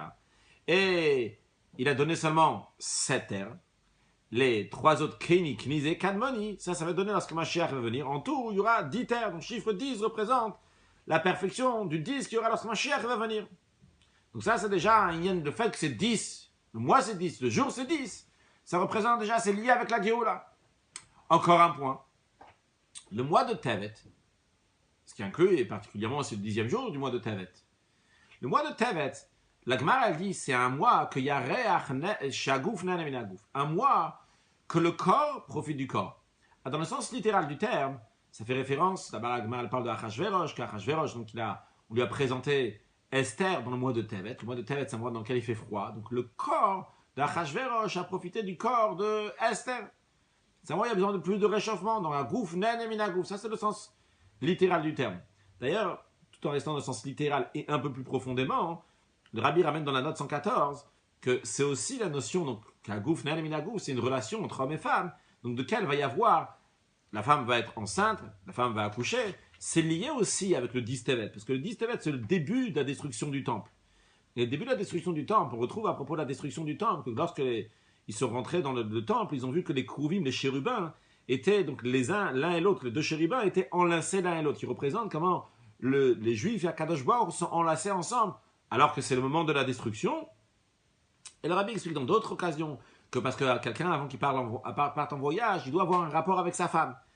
Et donc, le début de la Géoula, le début de la délivrance, c'est une grossesse pour avoir un accouchement qui va être mieux après. Donc, ça veut dire que la destruction du temple, c'est pour avoir un autre temple qui va être encore mieux après. Et le Rabbi dit, basé sur cette idée qu'il a expliquée ailleurs, donc à propos du 9 Av, le jour de la destruction du temple, qu'il y a un Yiroud, il y a un lien entre l'homme et la femme, entre Akadosh Baruch et les Bnei Israël, c'est lié aussi cette notion-là de Hagouf, Nan et Minagouf, que le corps profite d'un autre corps. De quoi s'agit-il sur le plan spirituel qu'un corps profite de notre corps? Alors bien sûr, d'une image, Kaviachol, si on peut exprimer comme ça pour Akadosh Baruch, ou que l'essence d'Akadosh Baruch profite du corps du juif, donc chaque juif qui est ici-bas.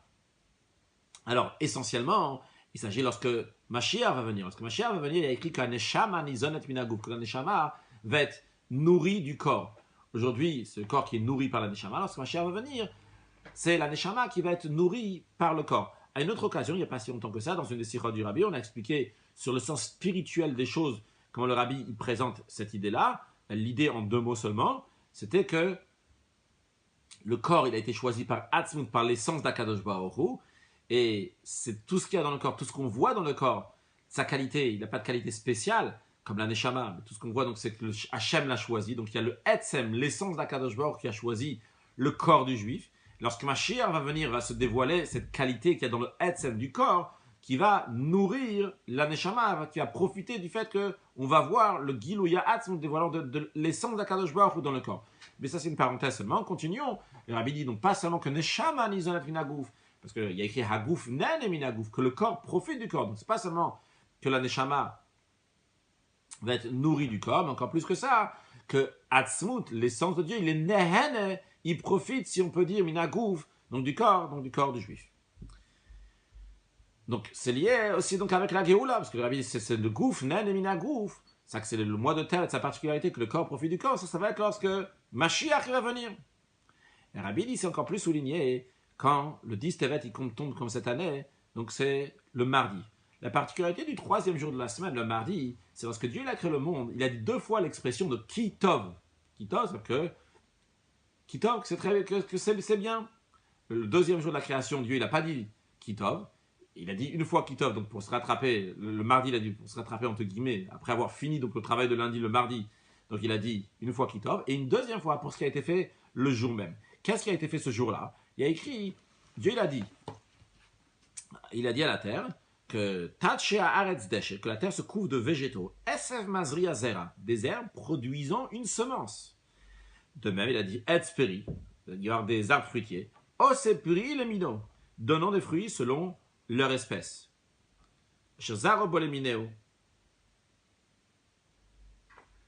Dans la suite, il y a écrit donc Yubet, en effet, ça produit donc une semence selon leur espèce. Des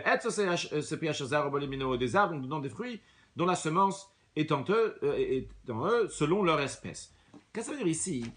Dieu n'a pas juste créé des herbes ou des arbres. Il a donné des herbes qui vont avoir eux-mêmes une semence qui vont faire pousser les autres. De même pour les arbres. Qu'est-ce que qu'on est en train de souligner ici? C'est que la zria, le fait de planter, n'est pas juste planter.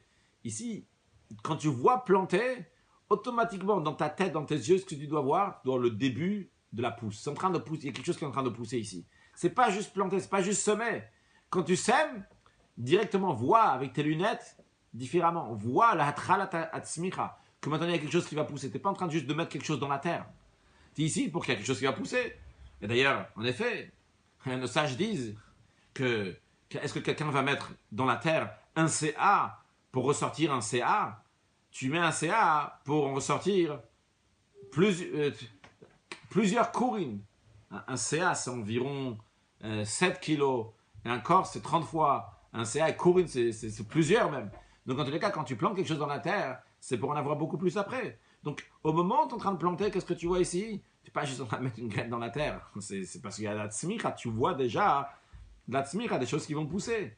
Alors, la même chose aussi, en ce qui concerne le troisième jour de la semaine, et c'est le Asir Betev, le début, a priori, donc c'est le début de l'exil, du Khouban, la destruction. Mais en vérité, le Rabbi souligne, c'est quoi? Il faut voir, on souligne encore plus que ce début d'exil et de galout, en vérité, c'est un début de Géoula, c'est un début de délivrance. Comme quand tu plantes quelque chose, tu es en train de planter quelque chose, en vérité, ce que tu vois ici, tu n'es pas en train de planter stam comme ça, tu es en train de planter parce que ça va pousser. Alors, quel rapport avec la galoute, avec l'exil? On voit exactement ça à propos de l'exil. Il y a écrit aux Zriati Alibaret, je vais le planter dans la terre, c'est-à-dire que le peuple juif va en exil. Il est planté, entre guillemets, il est semé là-bas. Mais pourquoi? C'est pour qu'il va y avoir beaucoup plus après. En effet, comme on a dit, tu montes un CA, donc une certaine quantité de graines, c'est pas pour avoir la même quantité, c'est pour avoir des dizaines et dizaines de fois plus, et jusqu'à que ça, après, infiniment, ça va amener encore, ces semences-là, ces graines-là vont amener encore des autres graines, ce qu'on appelle en hébreu perotem, atzov kol ha'olam. Donc des fruits, atzov kol ha'olam. Littéralement jusqu'à la fin du monde, mais dans la suite de la Sira aussi, on va traduire atzov kol ha'olam, donc de manière éternelle. Et par cela, ça se dévoile et on arrive à la shlim ou à la perfection du bien, de la délivrance à midit v'ashlema, et d'arriver à la construction du Beth Amikdash. Une délivrance qui est éternelle, un Beth Amikdash qui est éternel, troisième délivrance, qui est un troisième Beth Amikdash, comme il y a écrit, Bayom Ashrishi, qui mène au venir qui est le fan. Seif Tet, le rabbi nous dit, basé sur ça maintenant, on peut revenir voir le rapport en Parashat Vayechi et le Asara Betevet. Parashat Vayechi, on conclut le premier livre de la Torah, on conclut le Sefer HaYashar, et on a un chizo qu'on a dit, on a un renfort qui nous dit Chazak, Chazak, Venitzvat, Chazak. On a un Chazak pour ça, Venitzvat, et c'est renforcé pour tous les livres qui vont venir après. Alors, Rabbi explique pourquoi ici, quand ça arrive, le Vayechi, on a besoin d'un chizouk, on a besoin d'un renfort pour tout ce qui va se passer après. Qu'est-ce qui se passe dans Vayechi? Au début de la paracha, on avait écrit Yaakov be'eretz Mitzrayim. Yaakov est en Égypte, les Juifs sont en Égypte. Et à la fin aussi, avec Yosef, Vayisem ba'aron be'Mitzrayim, il a été mis dans le cercueil en Égypte, c'est en Égypte. Là, ça commence, la galoute est en train de commencer. Et d'ailleurs, comme on voit tout de suite dans le livre qu'on va commencer après, dans le livre de Shemot, qu'on lit à Mincha de Shal Vayechi, on dit Ve'el et Shemot b'nei Yisrael abayim Mitzrayim. Ce sont le nom des Juifs, des enfants d'Israël, des enfants de Yaakov, abayim, qui rentrent en Égypte. Et la suite de ça, on commence à, ils ont été asservis en Égypte. Après que c'est passé, Vayamot Yosef, Vayisem ba'aron Mitzrayim, que Yosef il est mort, il a été mis dans le cercueil en Égypte. Il commence à avoir un chiboud, un esclavage pour les Juifs. Quand on arrive en Égypte, on arrive dans cet exil-là, ça commence l'exil. Il y a besoin d'un chizouk pour toute cette époque-là, pour ce monde de galop d'exil. Jusqu'à qu'on va réussir, jusqu'à qu'on va arriver à la aliyah, à l'élévation, s'élever, sortir donc de l'exil à la Géoula. Comme il y a écrit d'ailleurs dans le Midrash sur le début du verset de Shemot, Ve'el et Shemot b'nei Yisrael abayim Mitzrayim, ce nom de b'nei Yisrael qui vont en Égypte, il y a écrit Rouven, Shimon, leur nom, etc. Eh bien, le Midrash dit, c'est Rouven et Shimon Nartin qui sont en train de descendre, c'est Rouven et Shimon Salkin qui remontent, c'est-à-dire que la descente en exil, c'est pour la Aliyah, le but, on est en train de dire ici. C'est vrai qu'il y a un Nartin, il y a en train de descendre ici, mais le but, il est pour le Salkin, pour la Aliyah qui va venir après. Donc c'est vrai qu'il y a une galoute, il y a un exil, mais le but de cet exil, c'est pour la Géoula. Et c'est pas seulement dans la fin de Vayechi qu'on a besoin de ce chizouka, c'est pas seulement dans le livre de Shemot qu'on a besoin de cela, mais c'est aussi, on retrouve ça à la fin de les 24 livres. Les 24 livres de Torah, on a dit, il y a la Chamisha Chumshe Torah, les 5 livres de Torah, donc il continue, etc., jusqu'à qu'on arrive à Divrei Hayamim, les chroniques. Et c'est quoi, à la fin, il y a écrit, le verset, il dit, Hashem Elokei Hashamayim. Donc c'est un verset donc, qui est aussi dans Ezra, donc il est répété à la fin de Divrei Hayamim, il dit, l'Éternel, Dieu du ciel, Pakadala, il m'a ordonné, livre notre baït d'Yerushalayim, de construire une maison à Yerushalayim, donc ça c'est Koresh qui dit ça. Il dit, Mi bachem mikol amo Hashem elokav imo veyal. Qui, bachem parmi vous, mikol amo tout son peuple.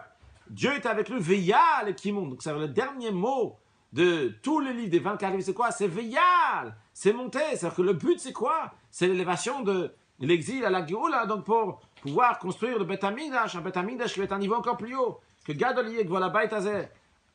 À Achron Min HaRishon qu'il va y avoir, le deuxième temple, le prophète il dit que l'honneur du dernier temple va être encore plus grand que celui du premier. Alors ça fait référence si bien le deuxième temple, donc justement, qui a été construit par Ezra, ceux qui sont venus donc de la période d'exil après la destruction du premier temple, ils étaient à Babylone pendant 70 ans, ceux qui ont la permission de reconstruire le deuxième temple. Donc ils ont construit le deuxième temple qui était plus beau que le premier temple. Mais cette verset-là qui dit Gadol Yekvo la Beit Hazeh Achron Min HaRishon, c'est pas seulement le deuxième du premier, mais c'est aussi et essentiellement sur le troisième temple qui va être encore plus grand que ceux d'avant. Mais qu'est-ce qu'on voit ici? On voit que le but et l'essentiel, c'est d'arriver à une situation donc de veillal, une aliyah, une élévation. Donc ne regarde pas ici à Tralata Galout, qui a un début de Galout. Regarde ici qu'il y a Tralata Geoula, ici il y a un début de Geoula, de délivrance. Et c'est ça donc le chizouk, le renfort qu'on dit aux Juifs quand il va Yichi Yaakov be'eretz Mitzrayim. Ça commence l'Égypte maintenant. Ça commence Vayisem ba'aron be'Mitzrayim. Ça commence maintenant Ve'el et Shemot b'nei Yisrael abayim Mitzrayim, qui sont encore une fois l'Égypte.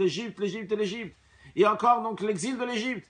On te dit, tu as besoin d'un chizouk maintenant, tu as besoin d'un renfort. Ce chizouk-là, il est quoi? Il est pour tout la galoute, il est Vayichi Yaakov.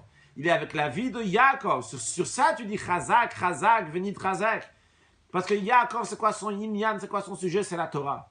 Et la Torah, Yaakov, ce qu'on appelle le Kavaim Tsaï, le chemin médian, on va dire, la barre médiane, le côté médian, l'expression qui est dit, qui mavriach mina katse la katse, dans le Mishkan, il y avait plusieurs barres qui faisaient tenir le Mishkan, les poutres du tabernacle. Il y avait celle du milieu qui était d'un seul trait, pas comme les autres qui étaient en morceaux. Ça, c'était une seule qui va d'un extrême à l'autre. Cette idée qui va d'un extrême à l'autre, la Mourazaken Tanya, ça veut dire mes roches comme mes Roumama, il est plus haut de niveau jusqu'au plus bas de niveau. Ça passe de manière intègre, c'est toujours exactement la même. Il est là-haut, il est en bas, sans aucun changement. Et ça s'explique donc le Tokef Metsiuto, la vraie force de Metsiut de Yaakov, la vérité, parce que Yaakov c'est Titen Emet le Yaakov, c'est la vérité de Yaakov. C'est l'éternité de Yaakov. On a dit Yaakov Avinu Lomet, que Yaakov Avinu n'est pas mort. Donc l'éternité de Yaakov, la vérité de Yaakov, elle s'exprime partout. Et il donne la force aux Juifs pour tout l'exil, que même lorsqu'ils vont aller en exil, chez eux, il va y avoir chez chaque Juif la situation de Vayechi Yaakov. Une vraie vie, une vie de Torah, que Yaakov représente sa Torah.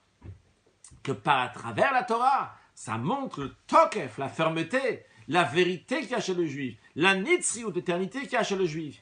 Et comme ça s'exprime dans la perfection de la Geoula, Midit Vashlema, que finalement c'est cet exil-là, elle amène où? Elle amène à une délivrance qui est vraie, Shlema qui est entière.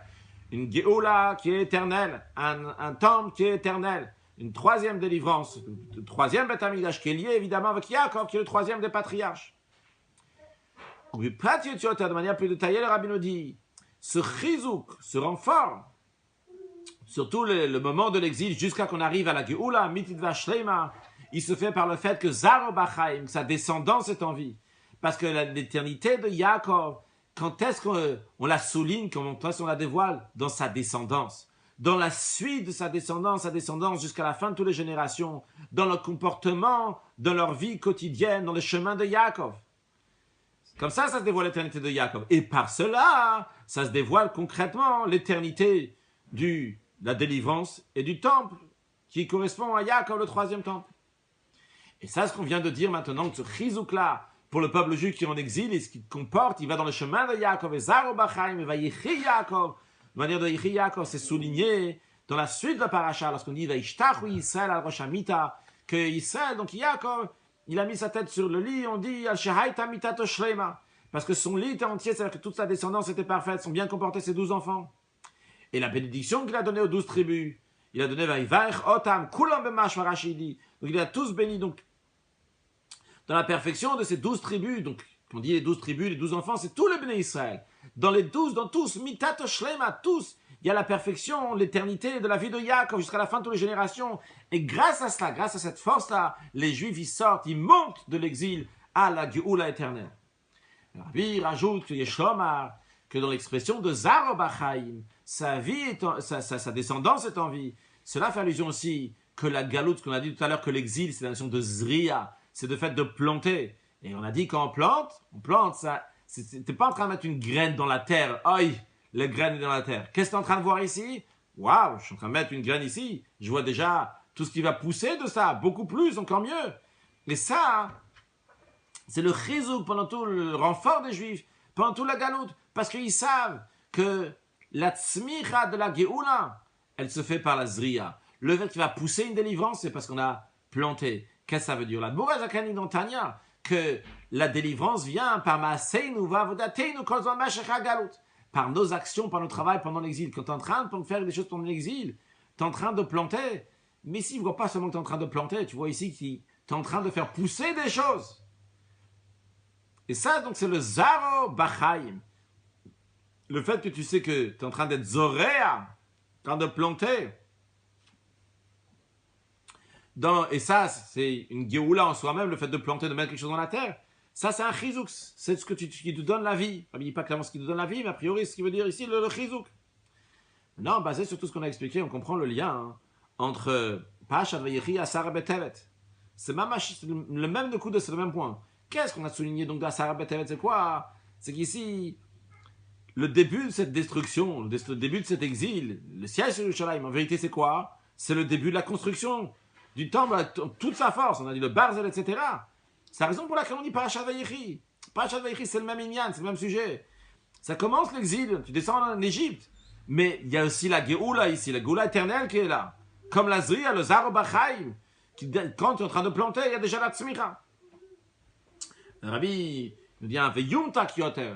Ce qu'on vient de dire maintenant, le lien entre Asara Betevet et le Vayechi, les deux, c'est quoi? C'est qu'il y a une galoute. Il y a un début de galoute. Il y a un début d'exil. Mais ici, tu vois la Tchalat Agolo, le début de la délivrance. Le Rabbi Veyum Takyoter, ça rend plus adouci, encore mieux compréhensible. Le lien de Zaro Bachaim, sa descendance est en vie avec la force de Barzel qu'on a expliqué, la force positive de Barzel. Puisque Zaro Bachaim, sa descendance est en vie, c'est qui sa descendance? Sa descendance est en vie, c'est les 12 Shvatim, les 12 tribus. Les 12 tribus sont les enfants de qui? Sont les enfants des 4 femmes de Yaakov. Les 4 femmes de Yaakov, c'est quoi? C'est Barzel. On a dit Avanea Barzel. Donc l'explication qu'on avait donnée sur Avanea, sur les pierres, ou bien Bonea, les constructeurs. Le Rabbi donne encore une autre explication sur Avanea. Avanea, c'est un langage de Ben. De Ben, donc les enfants, c'est que les enfants, la descendance de Yaakov. Tous les enfants, donc ils viennent de Barzel, sont les fils de Barzel. Ils sont les fils de Barzel, c'est-à-dire par leur force, par leur fermeté. Donc tout le sujet de Gdusha, ils sont des Avanea Barzel, ils sont des constructeurs de fer. C'est-à-dire voir le Etzem Aneshama qu'on a dit avant. Eh bien par cela, par le travail dans l'exil, eh bien, il change le Barzel de le Barzel, donc qui est négatif, qui a détruit le temple, il le change en Barzel de Gdusha, un Barzel qui est positif, donc la construction du Beth Amikdash et Atid, de la construction du troisième temple, qui sera avec du fer, et l'éternité qui est du fer, etc.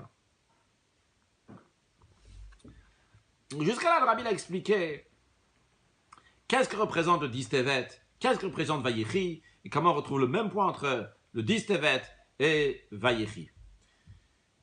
Le Rabbi maintenant va continuer en tant que Fabringen d'expliquer déjà la première étape, c'est quoi la particularité donc il y a cette année-là lorsque le Rabbi a dit la Sikha en 5752, et à la suite le Rabbi va expliquer aussi donc quels sont les enseignements que nous devons en tirer dans la vie de tous les jours concrètement. Le Rabbi nous dit, dans tout ça se rajoute encore plus dans notre génération, et particulièrement cette année. Notre génération, c'est la dernière génération de l'exil qui est Vehuhu. Le Rabbi dit, c'est celle-là, la première génération de la Géoula, comme a annoncé et a dit le Rabbi précédent, le chef de la génération, le Yosef de la génération, puisque le Rabbi précédent s'appelait Rabbi Yosef Yitzhak, il a appelé Yosef sur le nom du premier Yosef. Le premier Yosef, il a annoncé, il a dit, Elohim, Pakod, Divkod, Etrem, Ve'ela, Etrem, in haaretz hazot, la haaretz asher nishba l'Avraham, Nitzakol, Yaakov. Il a dit au peuple juif, il doit transmis avant de mourir, que sachez que Dieu va vous délivrer d'ici, va vous amener à la terre qu'il vous a promis. Et qu'est-ce qu'il a dit? Donc le Yosef de notre génération, donc le Rabbi précédent, le chef de la génération, il a dit que ce sont déjà complétés, ce sont déjà faits, c'est fini, toutes nos actions, tout notre travail, et tous les dates pour la venue de Mashiach sont déjà passées, et on a déjà fait Teshuvah, et sont déjà préparés, sont déjà finies toutes les préparations, mais de manière de Hachana Rabati, de grandes préparations suffisamment ont été faites, et donc tout est prêt pour le repas des temps futurs, dans lequel il y a le Léviathan, le grand poisson, le Shorabar, comme viande, et le Yain Ameshumar, le vin qui est gardé depuis les 6 jours de la création, qui va être dans ce repas-là. Dans la note 145, le Rabbi dit que quand on parle de Yain Ameshumar, le vin gardé, le Rabbi dit ici, faire attention dans le vin, de le garder des choses qu'il ne faut pas faire attention que le vin, même encore plus que la viande. Faire attention que le vin ne soit pas un Yain Nesser, ne soit pas un vin que le Goy, il a touché, que si le Goy il a touché, donc ça devient Yain Nesser. C'est grave, il faut faire attention. Et le Rabbi dit, il faut faire attention à ça encore plus que la viande. Et le Rabbi explique donc pourquoi faire attention à ça encore plus donc que la viande. Attention quand on dit la viande, pas si je manger viande cachère, pas cachère. C'est pas évident qu'il faut manger une viande cachère. Juste une fois que c'est cachère, le vin cachère et la viande cachère. La viande, il faut faire attention qu'elle ne soit pas nital mina aïn, qu'on a toujours l'œil sur la viande. Parce que sinon, on craint que peut-être, on est parti, c'est une autre viande qui se trouve ici maintenant. Le Rabbi dit, ça c'est seulement une khumra. Bien sûr, c'est la halakha, mais c'est une khumra. On est strict sur ça. Si on reconnaît exactement la viande, etc., c'est permis. Par contre, le vin, le Rabbi dit, il y a besoin encore plus de shmira, de garder encore plus. Parce que peut-être quelqu'un, il a touché, un goy, il a touché, il a rendu ça ce qu'on appelle yain nasser, sans rentrer dans ce que ça représente. Le Rabbi dit, c'est encore plus souligné cette année. Donc, la génération, le Rabbi a dit, pourquoi la génération? Parce que la génération, c'est la génération, la dernière de l'exil, la première délivrance. Le Rabbi dit, c'est encore plus souligné dans la génération même, notre année. Cette année est liée particulièrement au Ketz, la date de la Géoula. Pas c'est le Ketz, c'est la traduction littérale de date ici. Le Ketz, la fin, on va dire plutôt. La fin, le début de la Géoula. Miketz, c'est la fin, c'est le début. Le moment de la Géoula et à la Géoula. Parce que déjà, Kalu Kola Kitzin. Tous les Kitzin, toutes les dates qui ont été données, je traduis Kitzin par les dates, en tout cas, toutes les dates ont déjà été données. Le Rabbi dit, c'est Hayote Shnadif Kaodba. Le He Tafshin Nunbet 5752, la valeur numérique 5752, en initial, le Rabbi dit, Hayote He Shnadif Kaodba. Il y aura des merveilles dans cette année-là. Le mot Bet, Tafshin Nunbet, c'est aussi Bakol Mikol Kol. On a mentionné de la Gemara Baba Batra tout à l'heure que Kadosh Baruch il a fait goûter aux patriarches Avraham, Yitzhak et Yaakov des temps futurs, à propos d'Abraham, il y a écrit Bakol, après Yitzhak, Mikol, et puis à propos de Yaakov, il y a écrit Kol, donc qui sont des expressions qui représentent la Géoula, la délivrance.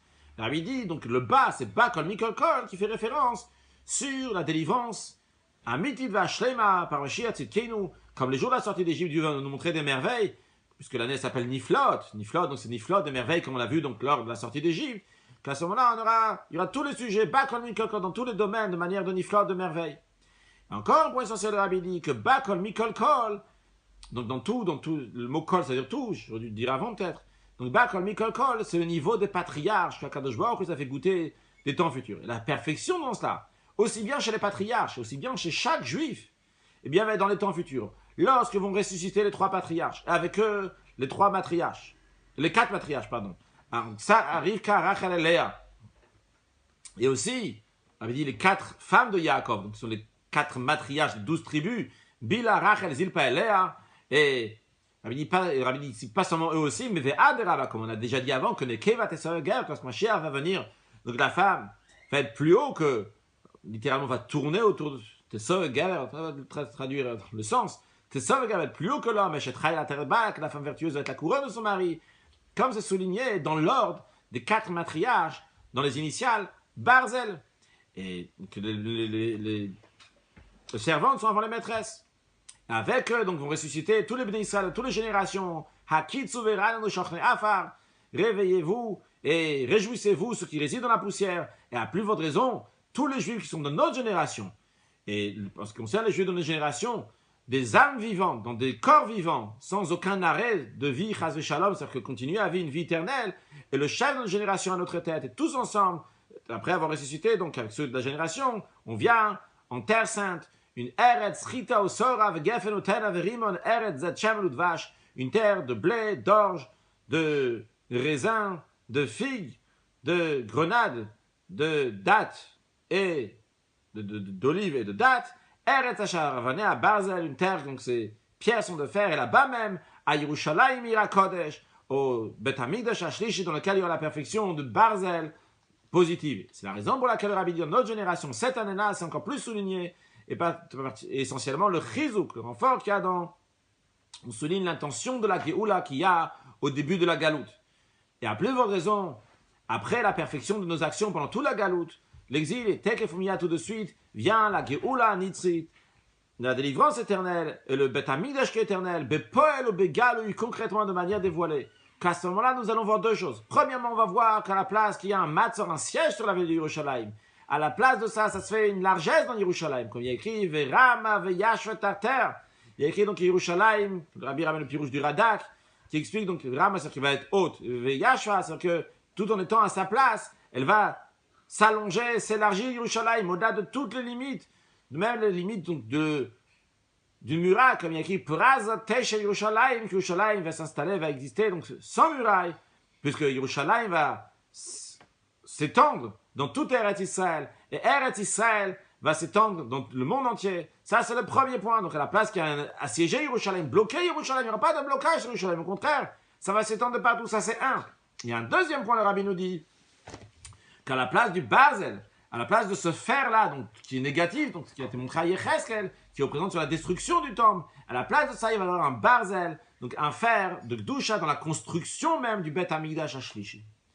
Non, après que le Rabbi nous a expliqué, donc, dans ces Fioud, la particularité donc de la génération et de notre année particulièrement, à la suite de ça, le Rabbi nous dit, on comprend aussi l'enseignement et la force que nous avons, que nous prenons de Parashat Vayechi, en ce qui concerne la vie concrètement, de le Zaro Bachaim, un rajout de chizouk, des doses de renfort dans la pensée, parole, action, et avec une force éternelle dans Zriya, dans planter, le sujet de Torah Mitzvot qui amène tout de suite la tzmicha, la pousse de la Géoula de la délivrance.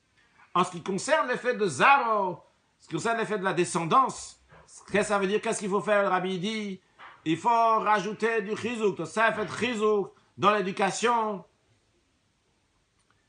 des banim et des banot, des garçons et des filles. Le Rabbi souligne bien, des garçons et des filles. Le Rabbi dit que ça inclut Veshinantam levandecha, enseigne la Torah à tes enfants, et le Talmidim, ce sont les élèves. Donc comment il faut donner à Zaro? Comment il faut rajouter le chizou? Comment donner l'éducation? Betokef nitzri, avec une force éternelle, avec une fermeté éternelle. Que ça va, que même quand il n'y a plus le père, il n'y a plus l'enseignant derrière. Pas Chaz Shalom, parce qu'il n'est pas en vue. Le rabbi continue à s'occuper de plein de bonnes choses, de Orechiam et Shalim Tovot. Juste qu'il s'occupe d'autres choses maintenant.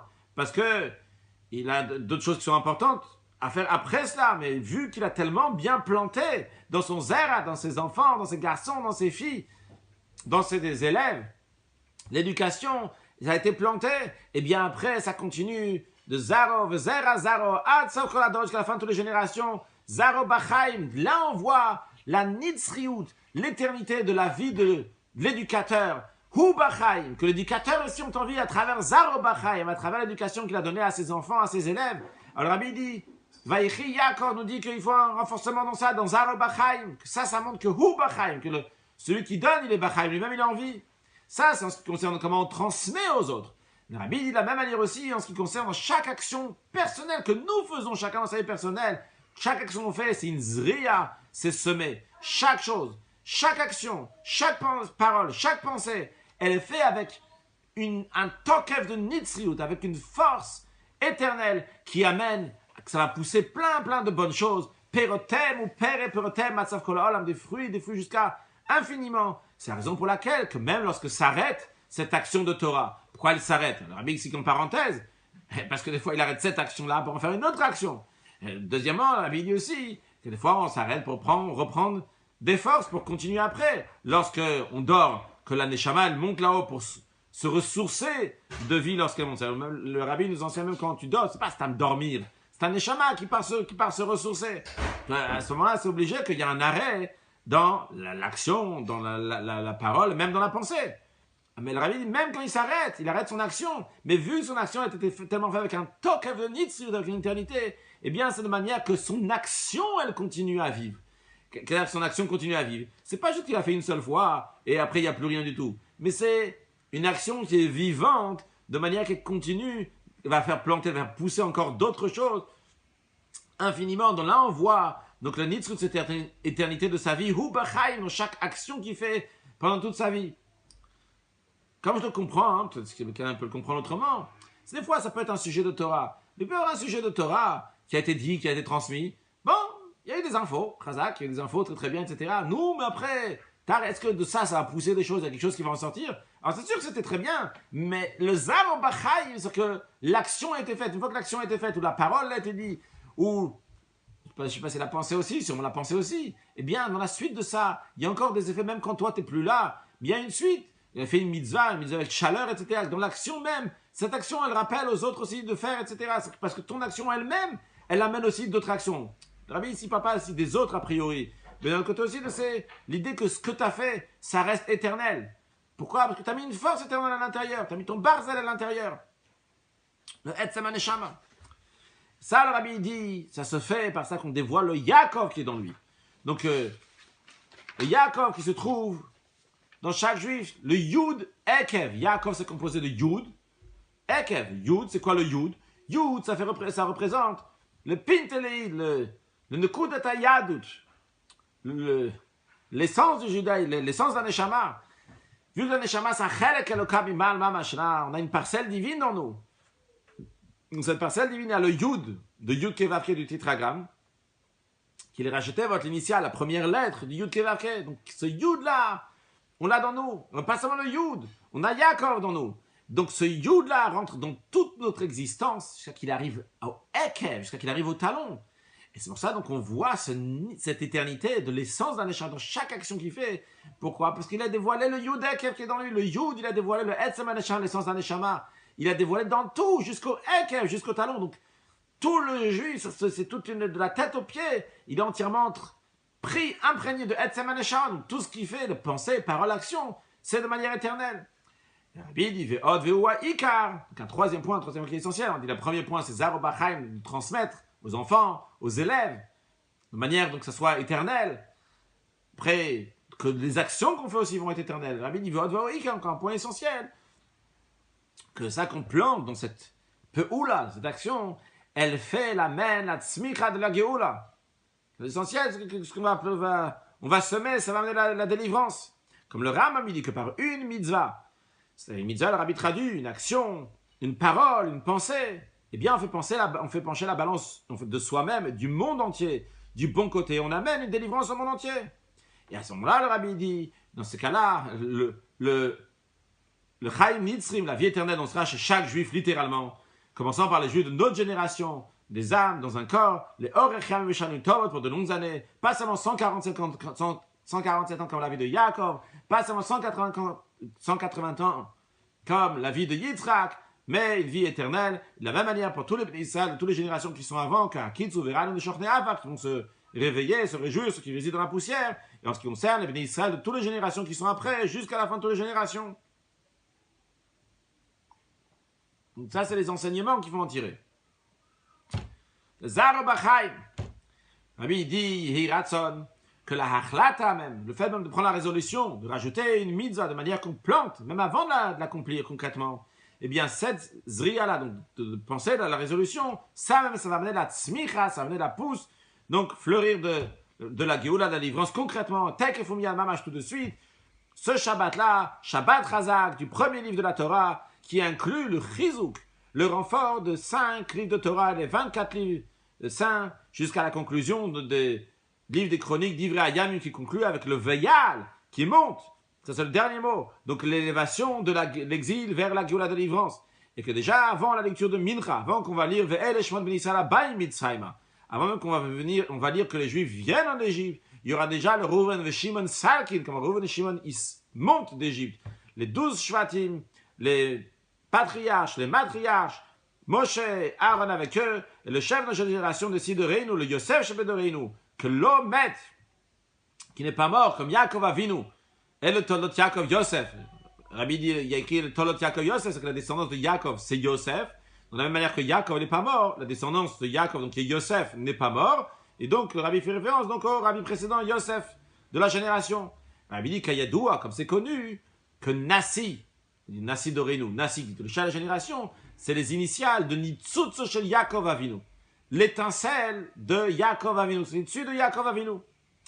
Rabbi dit, par la hitkashut, par l'attachement et le bitul, la soumission au Nassi Ador, au chef de la génération, eh bien ça va, donc chacune des gens de la génération. Donc a priori, le Rabbi fait référence aussi bien à la notion de l'omet, qui n'est pas mort, qu'il est en vie, Chaim Nitzrim, la vie éternelle, aussi bien, ce qu'il a dit avant, donc la Zriya mène la Tzmich à la Géoula, sûrement aussi avec ce qu'il y a avant, donc que tout ce qu'on fait, c'est de manière Nitzrit, ça vient par la Hitkashut et le Bitul, au Nassi Ador, chef de la génération, il faut s'attacher au Rabbi. Le Rabbi dit au Bepashtu, tout simplement, que tout de suite, Yosif Adne Shenit, Yosif va rajouter encore une fois, Ve'asaf Nitre Israël, il va rassembler les Israël, le Futsot Israël, Yehuda Yekabetz, il va rassembler tous les Juifs de partout, de 4 coins de la terre, avec nos jeunes, avec nos vieux, avec nos garçons, avec nos filles, qu'Akadosh Baruch Hu lui-même, il va prendre de la main de chacun, comme il y a écrit, Ve'atem Teluk tout le Echad Israël, que chaque Juif va être ramassé, Akadosh Baruch Hu va ramener tous, et lui aussi avec eux, il y a écrit, Ve'shav Hashem Elokecha et Shvutra, qu'Hashem va ramener ses captifs, Ve'shav, il y a écrit que Akadosh Baruch Hu lui aussi va venir, il n'y a pas écrit Ve'heshiv. Donc Akadosh Baruch Hu lui aussi va revenir avec eux de l'exil, avec les Juifs, donc chacun des Juifs, avec les synagogues, et les lieux d'études, les lieux dans lesquels on fait de bienfaisance, avec tous les livres et les manuscrits. Donc ils sont en dehors d'Eretz Israël, commençant par la synagogue et le lieu d'étude du rabbi précédent, donc Vadushan More Vechamia de Sidoreinu, dans lequel on se trouve maintenant, qui s'appelle aussi Bed Rabbeinu Shebe Bavel, la maison du Rav qui est en Babylone, qui est en exil, donc le chef de la génération qui est en exil. Sa synagogue s'appelle Bed Rabbeinu, et de même donc les maisons de chacune des Bnei Israël, qui sont devenues vraiment des maisons de Torah, de prière, de bienfaisance, avec leur argent et leur or avec eux. Tous on va aller à Tseinu Akdosha, notre terre sainte, Yerushalayim Irakodesh, et au Bet Hamikdash Ashlishi. Et que chacun va montrer du doigt, Ve'omer Zed, dire, pointer de manière claire, voici Mashiach Tzidkeinu, voici Vadushan More Vechami Adon Sidoreinu, avec le doigt. Donc voici, c'est le rabbi, chef de la génération, Hine Elokeinu, et voici notre Dieu, etc. Ze Havaye, c'est notre Dieu, et voici donc la table qui est prête, et pour le repas de Léviathan, du Shorabar, du Yaina Meshuma, à la conclusion de ce repas-là, David Malka Meshicha, il va dire Ani Avar, je vais faire la bracha dans le Birkat Amazon, le Zimud Vinila Nevarer. C'est moi, ça me correspond bien de faire cette bracha. On avait dit commençant par la Souda de Motsei Shabbat Kodesh. Le repas après Shabbat, de David Malka, on leur avait dit en plus du fait que le suite du repas qu'on est en train de faire maintenant, ici c'est du vin des mezonot. Du vin des mezonot, donc on fabrique de Shabbat qui ressemble à Yom Shekul Shabbat Unuchai Chayalamim. On a aussi un Soudat de David Malka Meshira. A priori, ce que Rabbi souligné, c'est pas juste Yom Shekul Shabbat, un jour qui est Kul Shabbat Unuchai Chayalamim, mais le repas il est dans ce jour-là. Ici, c'est un Soudat que elle-même, cette Souda, elle est un repas de David Malka Meshira, de manière que le dimanche, le 15e jour du mois de Tevet, quand Kaima Siara Bash le Muta, lorsqu'il y a la perfection de la lune du mois de Tevet, on va faire donc ce Soudat de David Malka Meshira, ce repas, Berov Per Ve'ada, avec grande splendeur, royalement, Ve'od Ve'oika, l'essentiel. Le Rabbi dit que ce Soudat de David Malka Meshira soit fait avec David Malka Meshira Beroshenu, avec David Melech HaMashiach en tête, puisque déjà avant Motzei Shabbat, déjà pendant Shabbat, on va aller avec les nuages du ciel, à notre terre sainte, Yerushalayim Ira Kodesh, au Har HaKodesh, au Bet HaMikdash et le Kodesh HaKodashim. Donc en tous les cas, on voit ici ce que le Rabbi nous a dit concrètement, que déjà, comment voir les choses. Ne vois pas, t'arrêtes pas à voir un blocus comme ça, tu vois noir devant toi. Vois qu'est-ce qu'il y a derrière ça. Atralata Galout, le début de la Galout. Le Rabbi te dit, regarde Atralata Geoula. C'est le début de la délivrance. Tu es en train de semer ici. Regarde pas la graine que tu es en train de semer. Regarde ici, qu'est-ce qui va pousser, qu'est-ce qui va venir de ça. Des choses extraordinaires. Et pas juste, regarde ici, c'est mal, tu es en train de perdre pour avoir quelque chose après. Non. Regarde déjà maintenant, il n'y a que du positif. Pas il y a du mal pour du positif. Regarde le bien, trouve que du bien. Le Rabbi nous a dit aussi comment il y a un chizouk, un chazak, venit chazek, dans tout le Shivayichi, Yaakov et Zaro Bachaim, comment la descendance est envie de donner, de s'investir dans l'éducation des garçons, des filles, s'investir dans l'éducation des élèves de manière éternelle, de bien planter dans eux, de bien semer dans eux, de manière que ce qu'on va semer, ça va être éternel. De même que nos actions vont être faites avec toutes les forces de l'âme, parce qu'on dévoile le Etzav Haneshama, on dévoile l'essence de l'âme, donc tous les détails jusqu'au Ek, jusqu'au talon. Qu'à ce moment-là, ce qu'on fait, c'est de manière éternelle. Le Rabbi nous dit aussi l'importance que pour réussir dans tout ça, il faut avoir le bitoul, la hidkashut, le bitoul, s'attacher et se soumettre au chef de la génération, s'attacher au Rabbi.